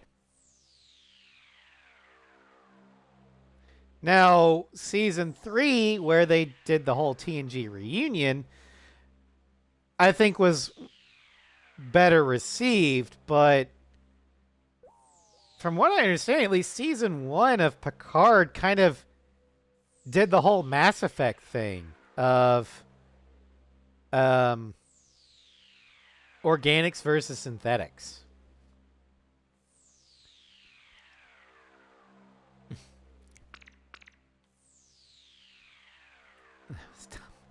Yeah, I think Mass Effect did it better. All right. Okay, we're just going to do Vitose to speed it up. But yeah, you would think that a TV series called Picard would, you know, maybe focus on Picard. But from what little I saw of it, it felt like Picard was a secondary character in his own show. The enemy is So, plotting to storm Campania yeah. Airport, where our military is stationed, to stamp us out. I have not really seen much of Strange New Worlds. I do like the design of the Enterprise, Team estimates they'll be above the city in about 15 minutes. Air units are to cooperate with our radar facilities and resume operations. I mean, is that what we're calling the new or our proposed return to the moon? Cool. I think why they went with Artemis Sov instead of Selene, isn't Artemis kind of like connected with Apollo, like sibling gods or something?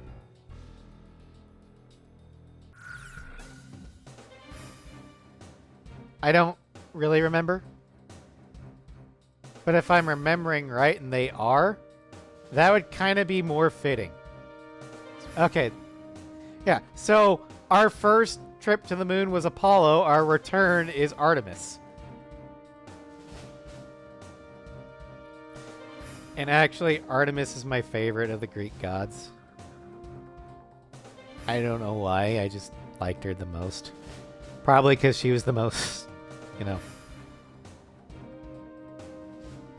I don't want to say sane.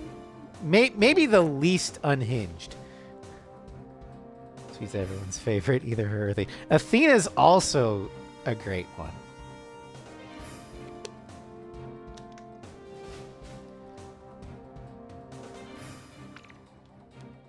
All right.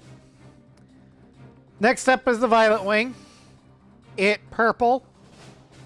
Same stats as base Emeria, but with 800 aphids. Yeah, Artemis is just chilling. And I really like just the name. Artemis sounds like a cool name.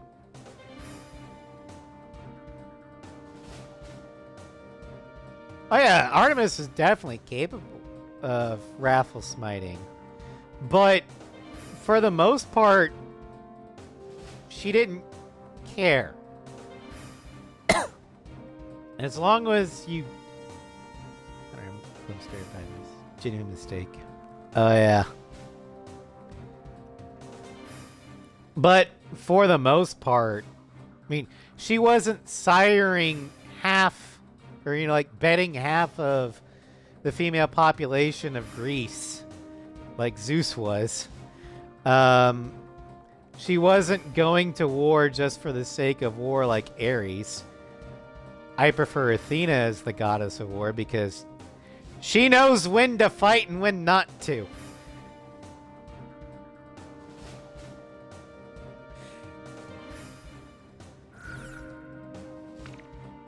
Garuda 1, which plane should I select? How about my weaponry? Are we ready to fly with these planes? Garuda team, time to take off. But I think my favorite of the Greek gods, Artemis, Athena, and it may sound weird as for me to say until you actually go into what the god actually was like. But Hades. I like Hades. The mountains and are still on course for Vitose. They're here. Yeah, the god of the underworld, but You can land there at any time. he's just vibing for the most part. Garuda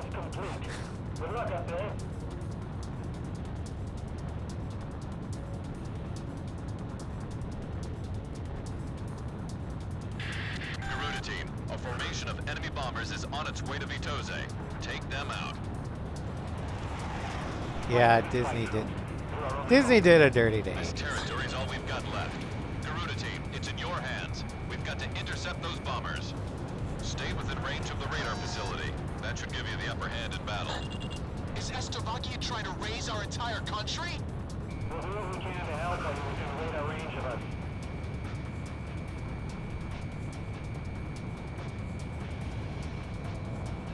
Oh yeah, I like the Hades Persephone thing.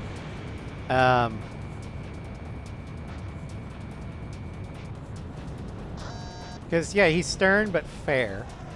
He's not evil because death itself isn't evil. It's just a thing that happens.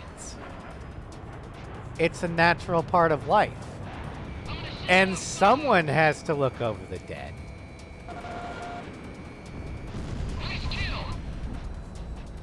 Oh, he's off. Okay, I'm Lord of the Dead. That's right.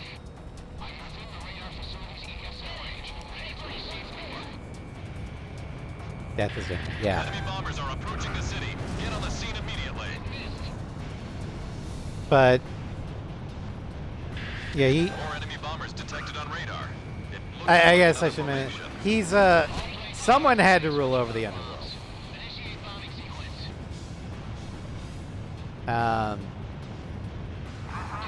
And from what stories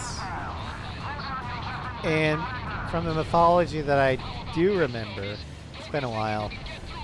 Every time someone tries to bring back someone from Hades, the underworld. He gives them a fair shot. It's like, hey, like one of them was, I'll grant it to you, but you have to follow these exact instructions. If you don't, their soul is lost forever. Just, follow the instructions. It's not that hard.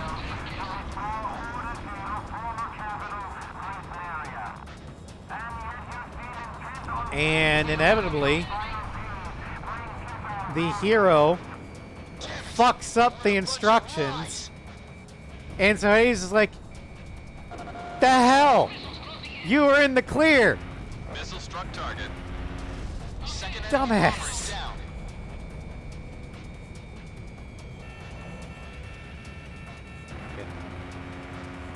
Yeah. Yeah, the don't look, like, Taker, don't look back Quite a few this time. until you get back to the mainland. Right before he exits the underworld, he looks back, and he lost his girl forever. Oh, she fell. Enemy kill Okay. confirmed. But, and then the whole Persephone thing. I don't recall how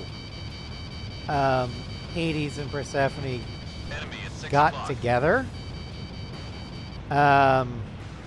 It varies, I think, from interpretation to interpretation. But Enemy bombers incoming. I know the Intercept. reason why she had to stay in the underworld Watch out! The enemy for has a lock on you! a portion of the year was she ate Enemy plane in gun range. food from the underworld, therefore she's part of it. Oh, he didn't, in the oldest version, the dude didn't distress, she fell, he went to hell. Ah, yeah, because, okay.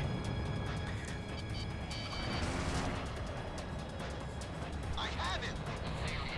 And then Demeter, mother of Persephone, kind of was like, well, if I can't see my baby, then everyone can fucking die Don't worry about the from escorts. starvation, because Demeter is goddess of bounty and the harvest. Why does winter come? Why do it's die? That's the song. Yeah. And so they made arrangements like 6 months or of the year. Persephone is with her mom. The other 6 months she's with Hades. We have radar lock on. The OGL's the little guy. This version was that Zeus and Hades conspiring to kidnap Persephone.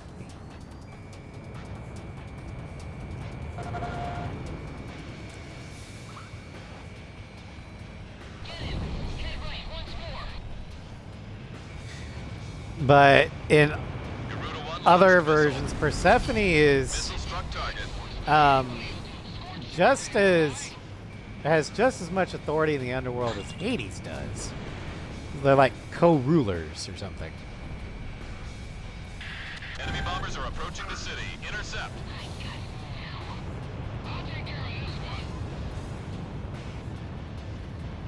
Of course, I don't know what the OG is like. It's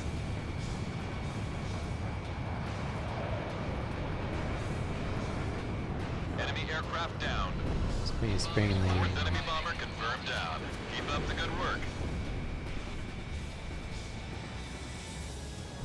Yeah, I should probably read up more on Hellenic myths, because Bombers are still incoming. I mean, Stay sharp. it is the cornerstone of Western civilization.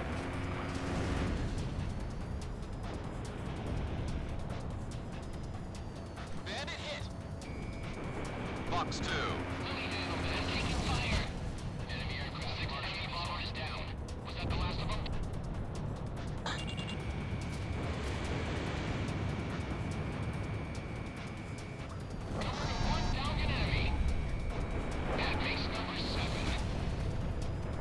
on target. It's also got a well for Roman. Joe Jesus. Bomber number 8 confirmed down. Favorite god is Hera. Ah, yes, Hera.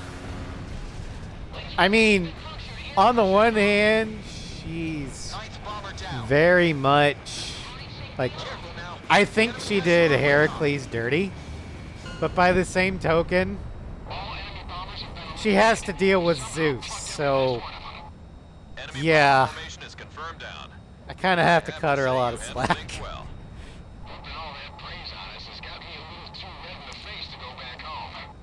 Roger that, Avalanche. Okay, I'll just report you as that's at gunned least down good in for action. Heracles. That's pretty harsh, Ghost Eye. All planes, it's time to get on home now. Try and make it better.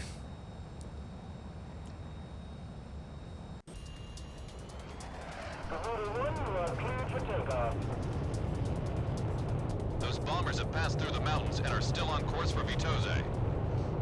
They're here. The enemy bombers have been intercepted. All right. I know I didn't really talk much about the Violet Wing, but there's not really much to discuss. And then for the final one, should I go Salumna? Yeah, let's go Salumna.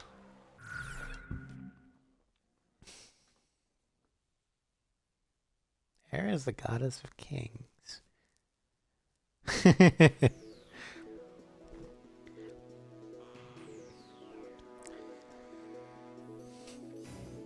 Our forces have expanded.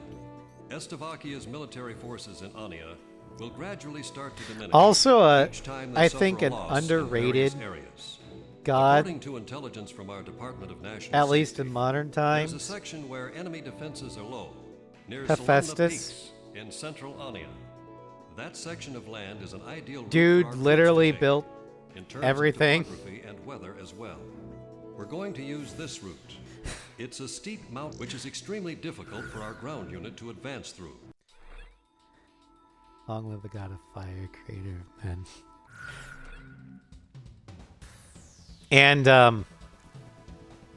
I know in the Horizon games, the subordinate functions of Gaia are all, or at least mostly, Greek, are named after Greek deities. And while Hades is like misnamed, of course, but the main villain of the first one, the main villain of Frozen Wilds, and so far of Forbidden West, is Hephaestus, because he's the one that makes all the machines, and when he broke away, he got pissed at all the humans for destroying all of his machines. It's like, fine, I'm gonna make machines that are just gonna blow you up. So yeah, Hephaestus is easily one of the most powerful subordinate functions in the Horizon series. Without him, the terraforming system falls apart. All right, so our final aircraft is the Idolmaster Miki EX. Hundreds of hours of tuning have transformed this aircraft into a superstar. Although a little difficult to control, it performs like no other. That's a lie. A true example of what can be achieved when hidden potential is realized. Now, you might be wondering why I said that's a lie. I'll get to that when we get to her quirk. So our stats, our mobility and air-to-air have been maxed.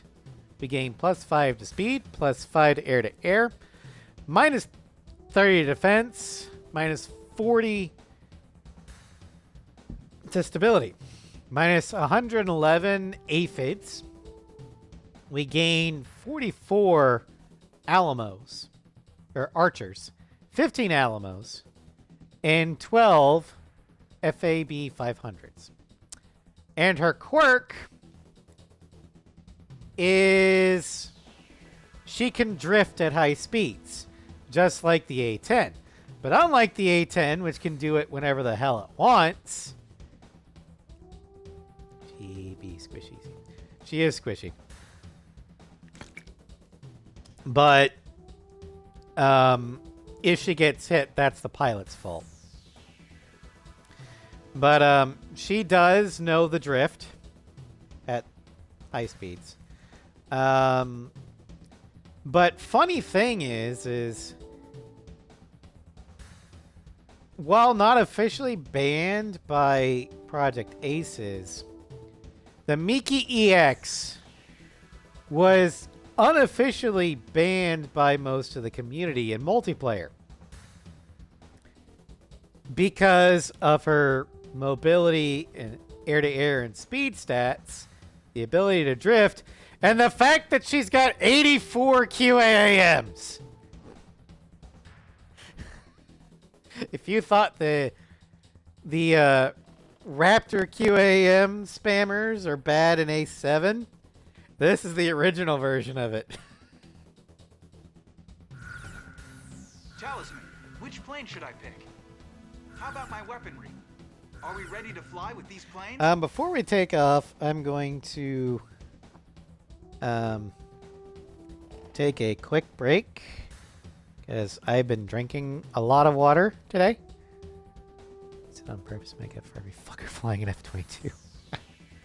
All right. Why did you snooze the ads? I was going to go on a break. Oh, well. Yeah, I've been drinking a lot of water to kind of help flush my system. And so now I'm paying for it. Anyway, I'm going to. I'll be back in a bit.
Alright, I have returned. Garuda team, time to take off. Let's finish up last mission. Ah, shit, I did it again.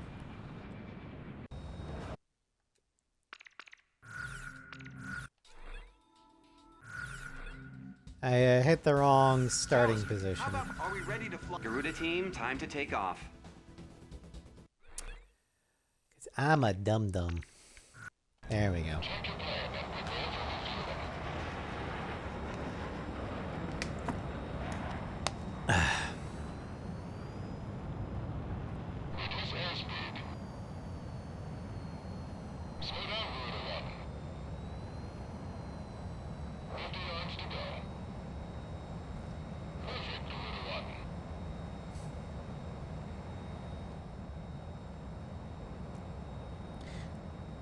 Yeah, it's another green Idolmaster. There's like 3 green Idolmasters. There's Miki Oshi, Miki EX. No, wait, 4. Ritsuko, the Hornet, and the A10. So 4 of the 13 Idolmasters are green.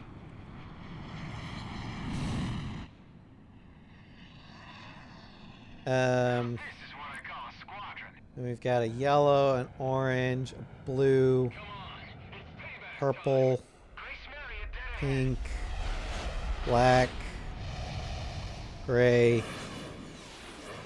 red.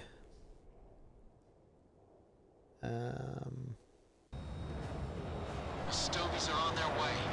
They're not stupid. 2 orange, actually. Yeah.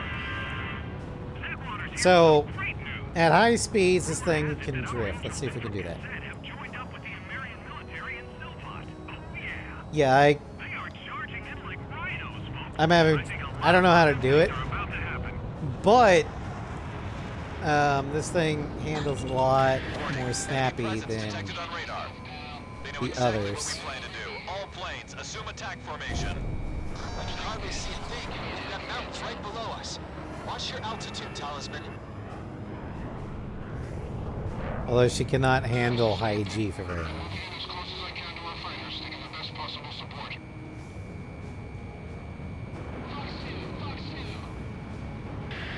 Snake pit to all planes. High-speed aircraft detected. You're approaching this airspace at high altitude. Ghost eye to snake pit. Keep close tabs on the movement.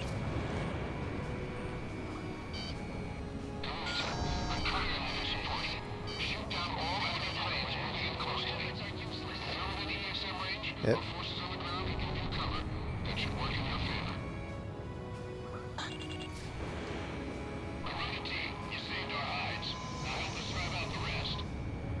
Leo, potential platform planes are busy with the forces. There's something about those moves. Something I saw back in Grace Maria. Fox 1! Fox 1! Enemy plane acquired. Nice work, Talisman. Closing in. Watch out for the shockwave. Get him. Hit right once more. Snake pit's still going strong. Yeah, this one... Oh, she goes in the high G lock. Okay.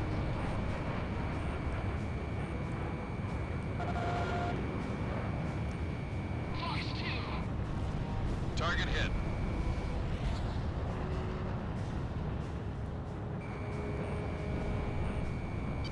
Warning, incoming missile.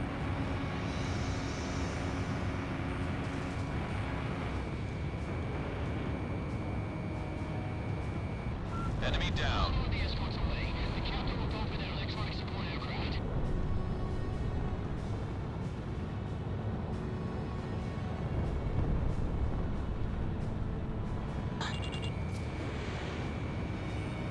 Watch out! The enemy has a lock on you! Half our forces are down. All planes, don't fire alone. Fly in formation. Enemy team, looks like my support's coming in handy. Now take out the rest of them. Garuda 1 evaded the missile! Those Stovies have quite an air force. Just that coordination.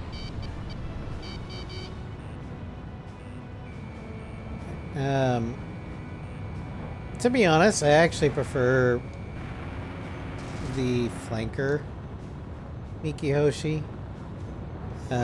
It's not as unstable Watch out! The enemy has a as lock the on you. EX, and it doesn't get into high G lock. Also, it has multi-lock Garuda missiles. 1, Fox 2. But Great turn, Talisman. You have a big... the EX is still one of the few Idolmasters that actually don't have like a debilitating drawback. Enemy down. Garuda 1, ESM is active.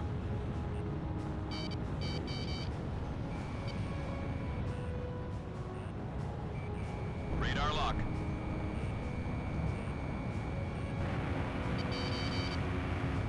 Careful now. Advantage is wireless.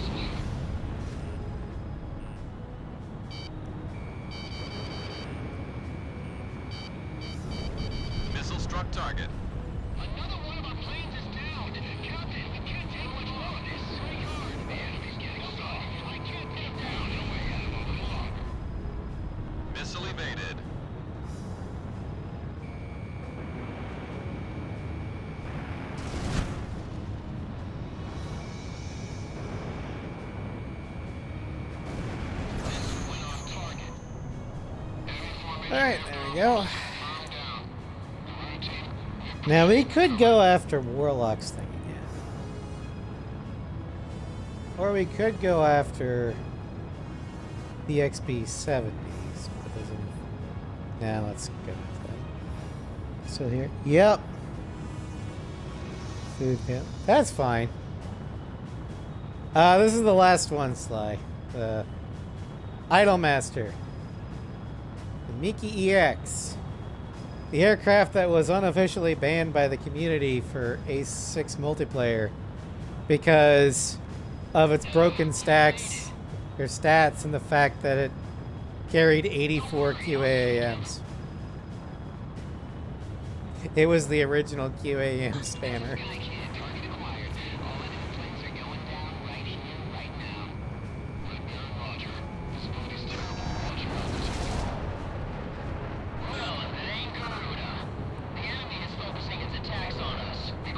Supposedly this thing can drift at high speeds.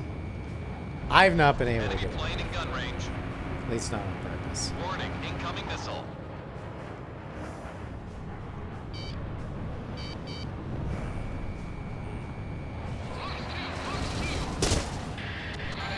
Ow.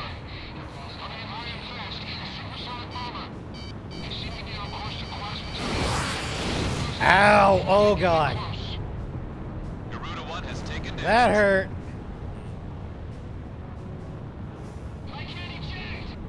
Enemy plane down.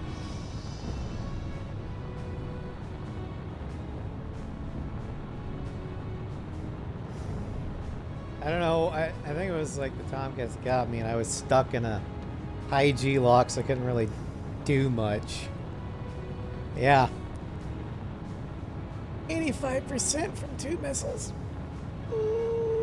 Okay, we're gonna just repair that real quick.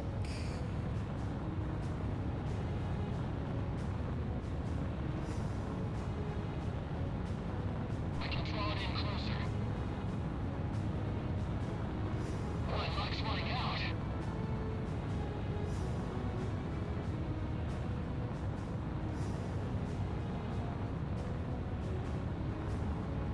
Garuda 1, you're approaching the I return still don't line. know why Maintain people your like current heading to return to the base and burp kit. resupply. Garuda 1, begin landing checks. You are cleared to land. But Too high. Lowering your nose. just me, my OCD. I'm coming in too fast. Ease up on the throttle. And my wanting to have, you know, multi-lock weapons. I'm coming in too fast. Reasons vague and unknowable. I find your answer vague and unconvincing. Yeah, after all I shit on Disney Star Wars, I love Rogue One. Especially the droid. K2 is fantastic.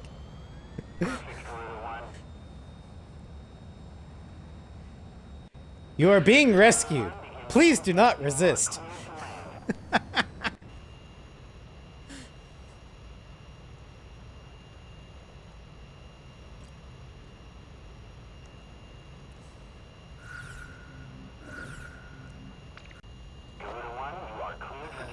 I also love Chirrut. I think that's his name. The blind dude that was like, I am one with the Force, and the Force is with me. And then literally blind shotted a TIE fighter straight through the cockpit from the ground. That was fucking awesome.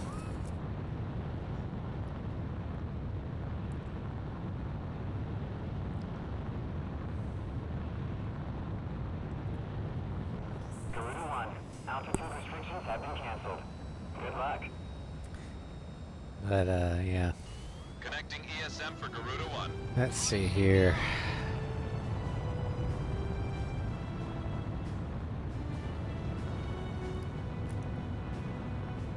I also think the canards are a little too big. Like, their placement I'm okay with. It's behind the cockpit. But they're big.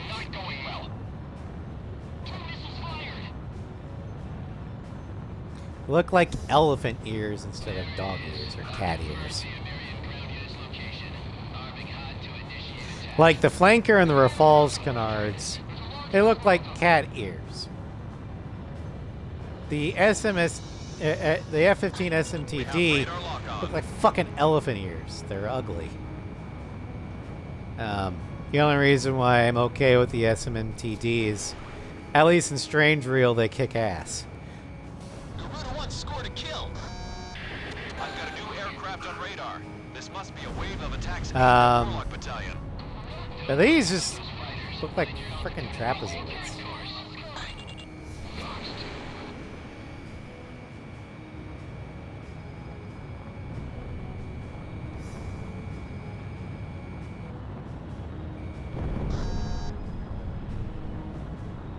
Granted, they're not as hideous as the J-20's canards.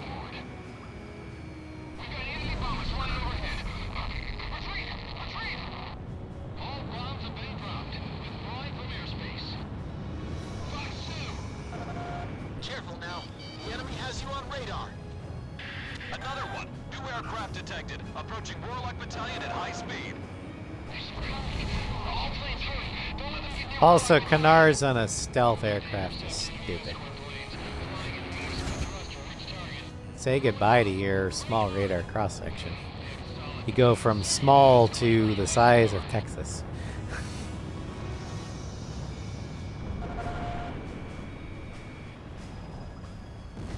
Missile struck target. Using canards on a stealth aircraft is basically like Enemy down. the rogue rolling a nat 1 on their stealth check. All of China knows you are here. Careful now. The enemy has you on radar. It's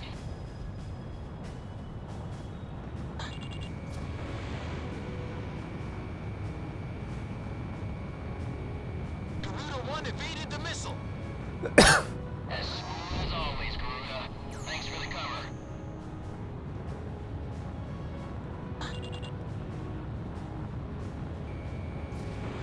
Talisman is locked on.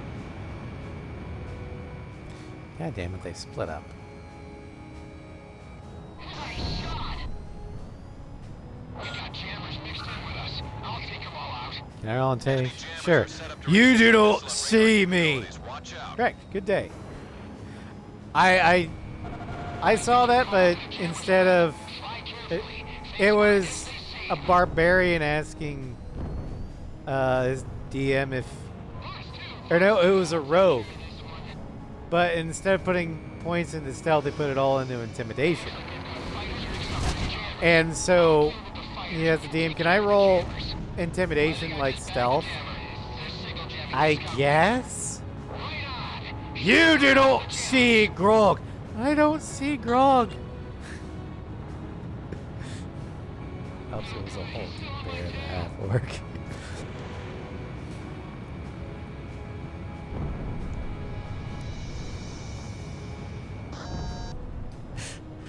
Because the funny thing about stealth is, yeah, they might be able to see you, but the point of stealth is to get in and out of a place Garuda 2, Fox 1. unbothered. Conventionally, it's best to do that unseen. But if you can convince everybody that it's in their best interest to forget that you were ever there, Lock on. that works Launch the too. missile.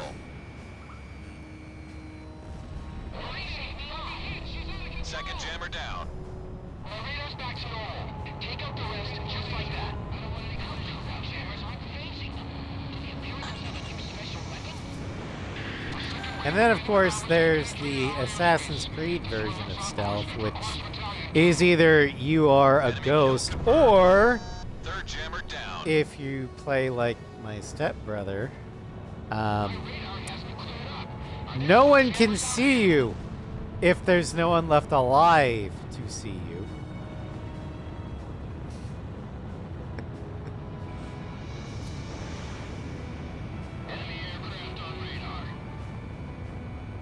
You know, the murder hobo way of stealth. Fourth jammer down. Kill them all and let God sort it out. is technically correct. The Garuda worst 1, kind of Fox correct. 1. Yeah. Fifth jammer down. I mean, eventually he started desyncing because that's not how Altair would have done it. But it's so much more fun. But you're playing memories. Altair is not the player character. The player character is Desmond. Altair is his The enemy's starting to back off. ancestor that you're just reliving his memories. We have radar lock on. Yeah, I've really only played Assassin's Creed 1 and 2. And of the two, I actually preferred Assassin's Creed 1.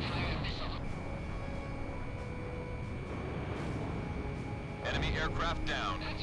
I don't know, something about just being in the Holy Land during the height of, I think, the Second Crusade was very bad. I mean, yeah. Name a Ubisoft game that isn't.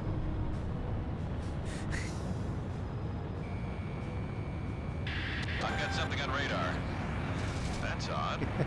Multiple small objects flying at slow speed through the airspace. Oh yeah, no.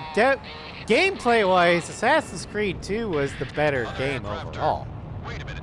Warning. I Cruise admit missiles that. incoming. I just liked Assassin's Creed 1 better due to the story. And Those are the same missiles used to wipe out Grace Maria.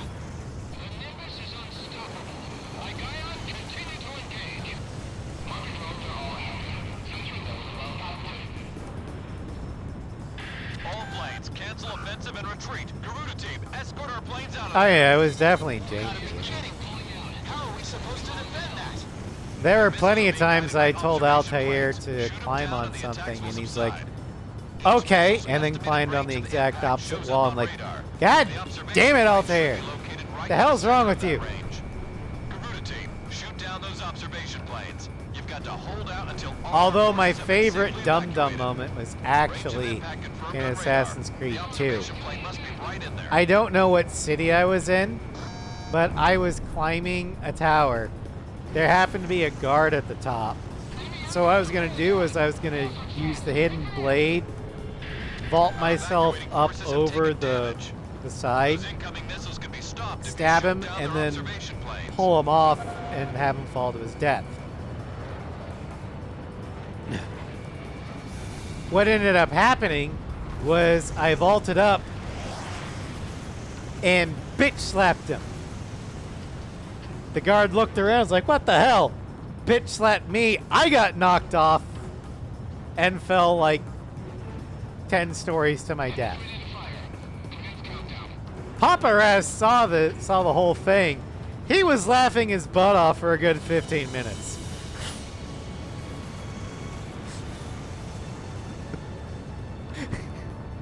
I was like, what the hell?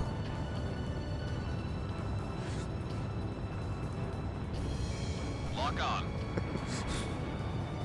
I mean, I didn't find it funny at the time, but yeah, it's hilarious.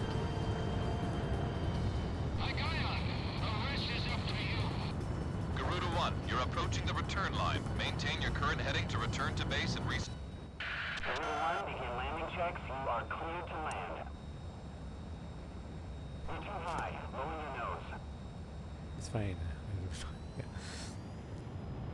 But I think what I liked most about Assassin's Creed 1 was just the maps. You're coming in too fast. Ease up. I loved the how each of the maps felt like they had their own personality. Between the Assassin Stronghold,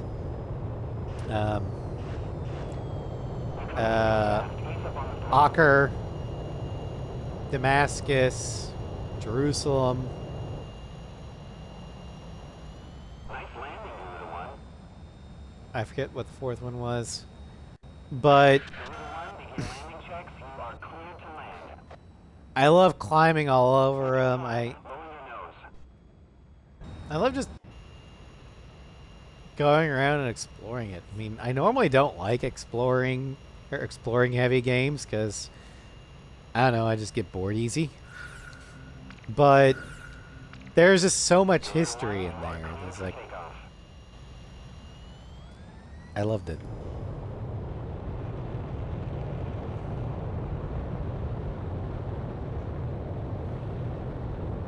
And I liked how it portrayed both Richard the Lionhearted and Saladin as relatively honorable people that were just, you know, leading their side to what they thought was best.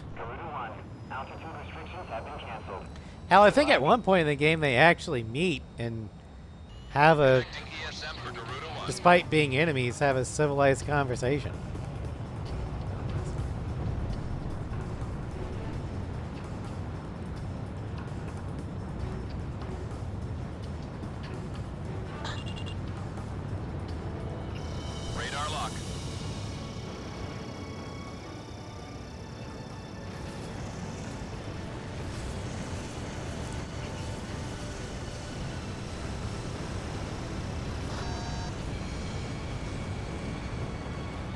Yeah, after Assassin's Creed 2, I just kind of stopped really playing the Assassin's Creed games.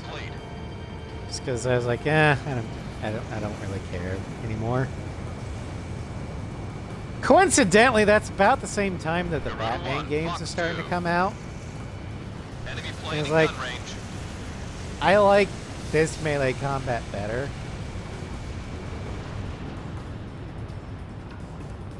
One, two, three, four. 4 is the pirate one, right? Garuda 1, you're approaching the return line. Yeah, I heard Continue 4 was coordinating to really return good. to base and resupply.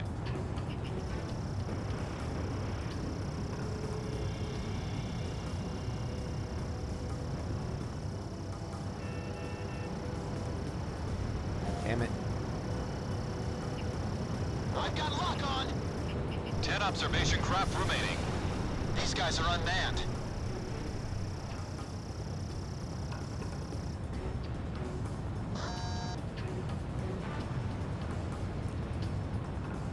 I've heard of Odyssey. I've seen Floof play Odyssey. Floof loves the Assassin's Creed games.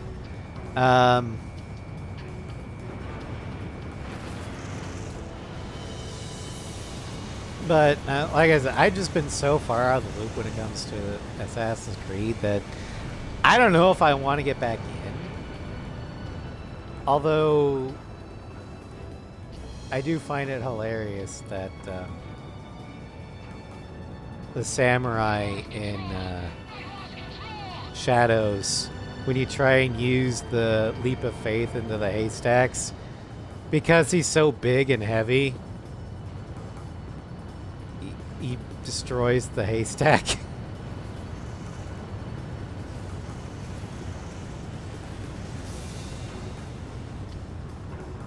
Literally died on December 21st, 2012. Oh my god. The fulfillment of the prophecy.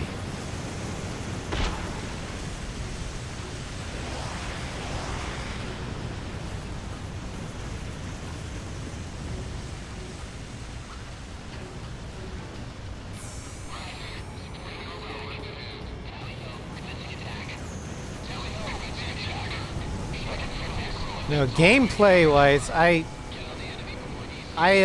much preferred the Arkham style free flow combat, which I think Ghost of Tsushima uses, like a derivation of it. Garuda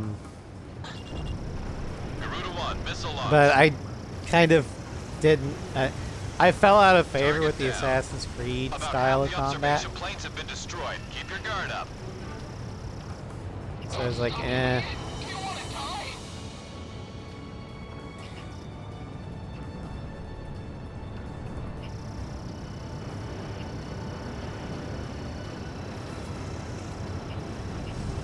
5 observation craft remaining. Lock on.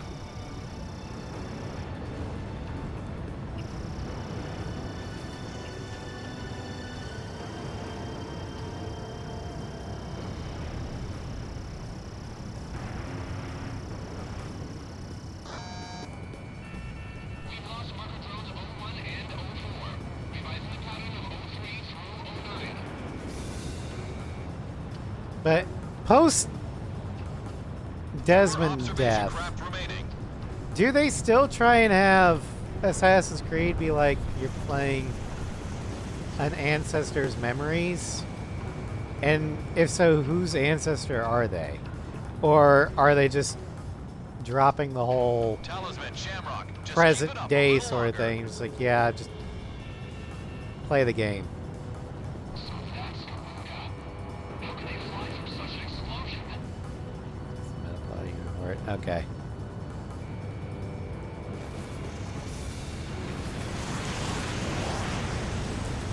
Oh boy. Inconsistency with the meta plot. Love to hear that. Lock on. I love it when franchises are inconsistent with their bullshit.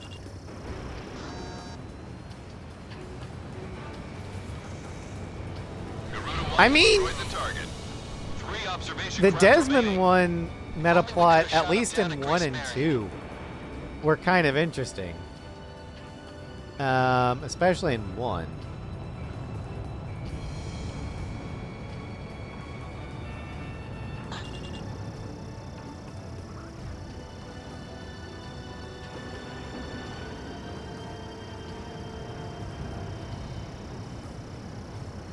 Two observation craft remaining. We've almost made it. Hang in there.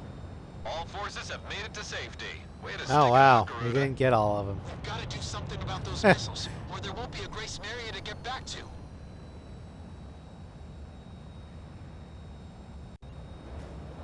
The Stovies are on their way. They're not stupid, you know.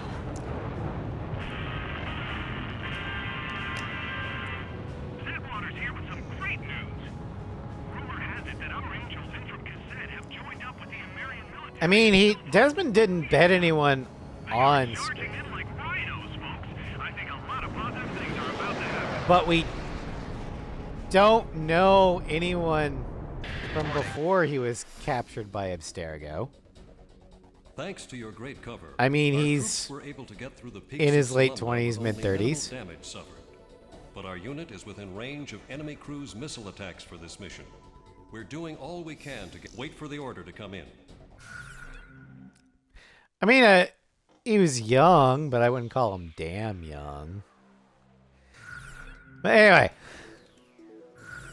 25 minutes. Oh, that's still old enough to have done the deed with somebody and had a kid that he never knew about. Also, Abstergo is a confirmed evil corporation. Who's to say they didn't clone him?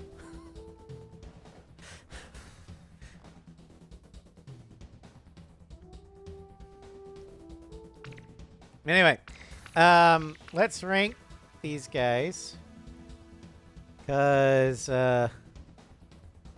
that's more like it. Now you're thinking like a Templar. Yeah.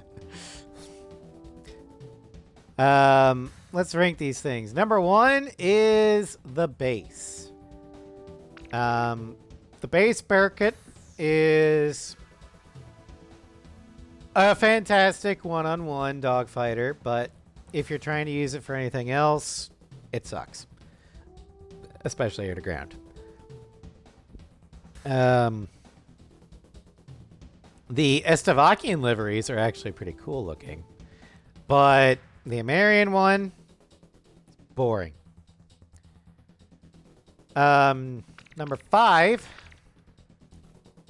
is the Violet Wing, because it doesn't bring anything else to the table other than the fact that it's purple and it has 800 aphids. Number 4 Grabic. This is literally just...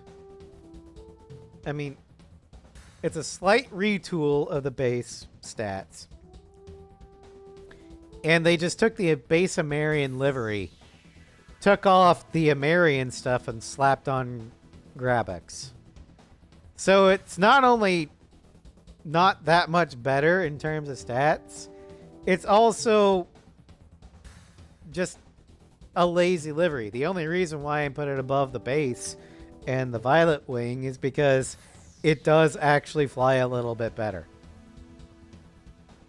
Number 3 is Rosgrease. And again, it's a lazy livery, but at least you can tank some hits in this one. And it's the most stable version, so if you were wanting to use this as an anti-ground aircraft, you could, because you have a stable platform for your bombs. Now, number 2 for me is Galt. And this was a tough one, because I really like flying Galt, and I love the livery. If we were just basing on livery, this would be the best one. But it's slow. So that's the main thing holding it back from greatness, is it's the slowest version. Everything else is top notch. But anyway, and the final one, number 1, is the Idolmaster, because her quirk is extremely manageable. Her speed, mobility, and air-to-air are off the charts, so she is a literal demon in 1v1 air-to-air combat. And just look at her weapons loadout. 84 archers, 55 Alamos, and 82 bombs. Yeah. It's just insane.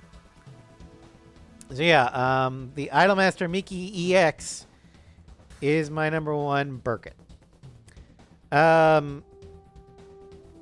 Thank you all for joining me. I know it's a later, longer stream, but I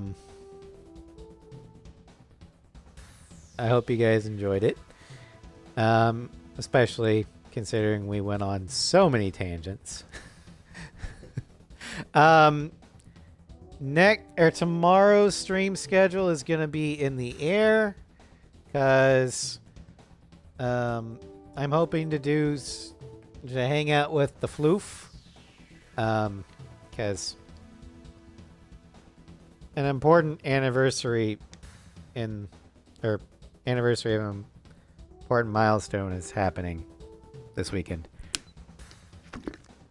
And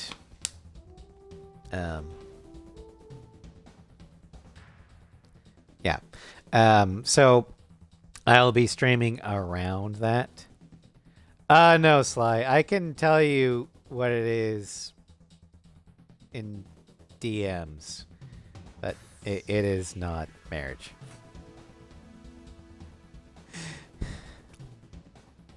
Besides, he's my brother. I'm not marrying my brother.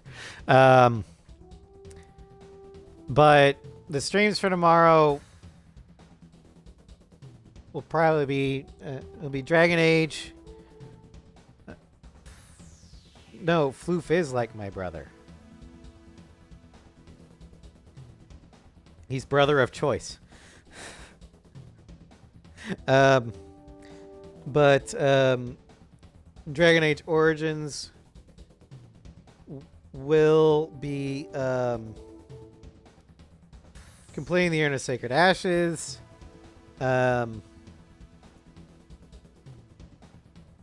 So you realize I'm straight, right?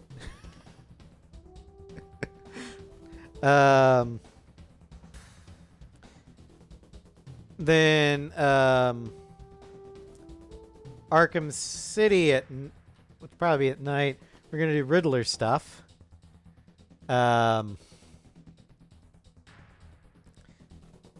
Then Saturday in Cyberpunk, we're going to continue, or we're going to wrap up the side gigs in City Center. Then we're going to move into the Badlands to work for Dakota. Mass Effect 3, we're going to rescue the Primarch in Priority Palaven. Then we'll do, I think, Grissom Academy. Monday in Final Fantasy 2. We're going to head into the Thunder Plains, where we're going to meet up with Sid. Wednesday in RoboCop, we're going to hit the streets again to try and gain intel as to where Spike ran off to, so he can be brought to justice for murdering all those cops. Wednesday night, the Floof crew will continue their campaign of testicular destruction across the Third Reich, as well as, stopping a chemical superweapon. But the important thing is testicular destruction. And then next week, Thursday, in the aircraft showcase, we actually get to look at a good aircraft. The F-22 Raptor. Yeah, we're getting close to finishing A6, guys. Soon we'll be heading to A7. But anyway, thank you all for joining me. I hope you had fun. And I maybe we'll see you tomorrow, but I'll definitely see you Saturday. Good night, everybody.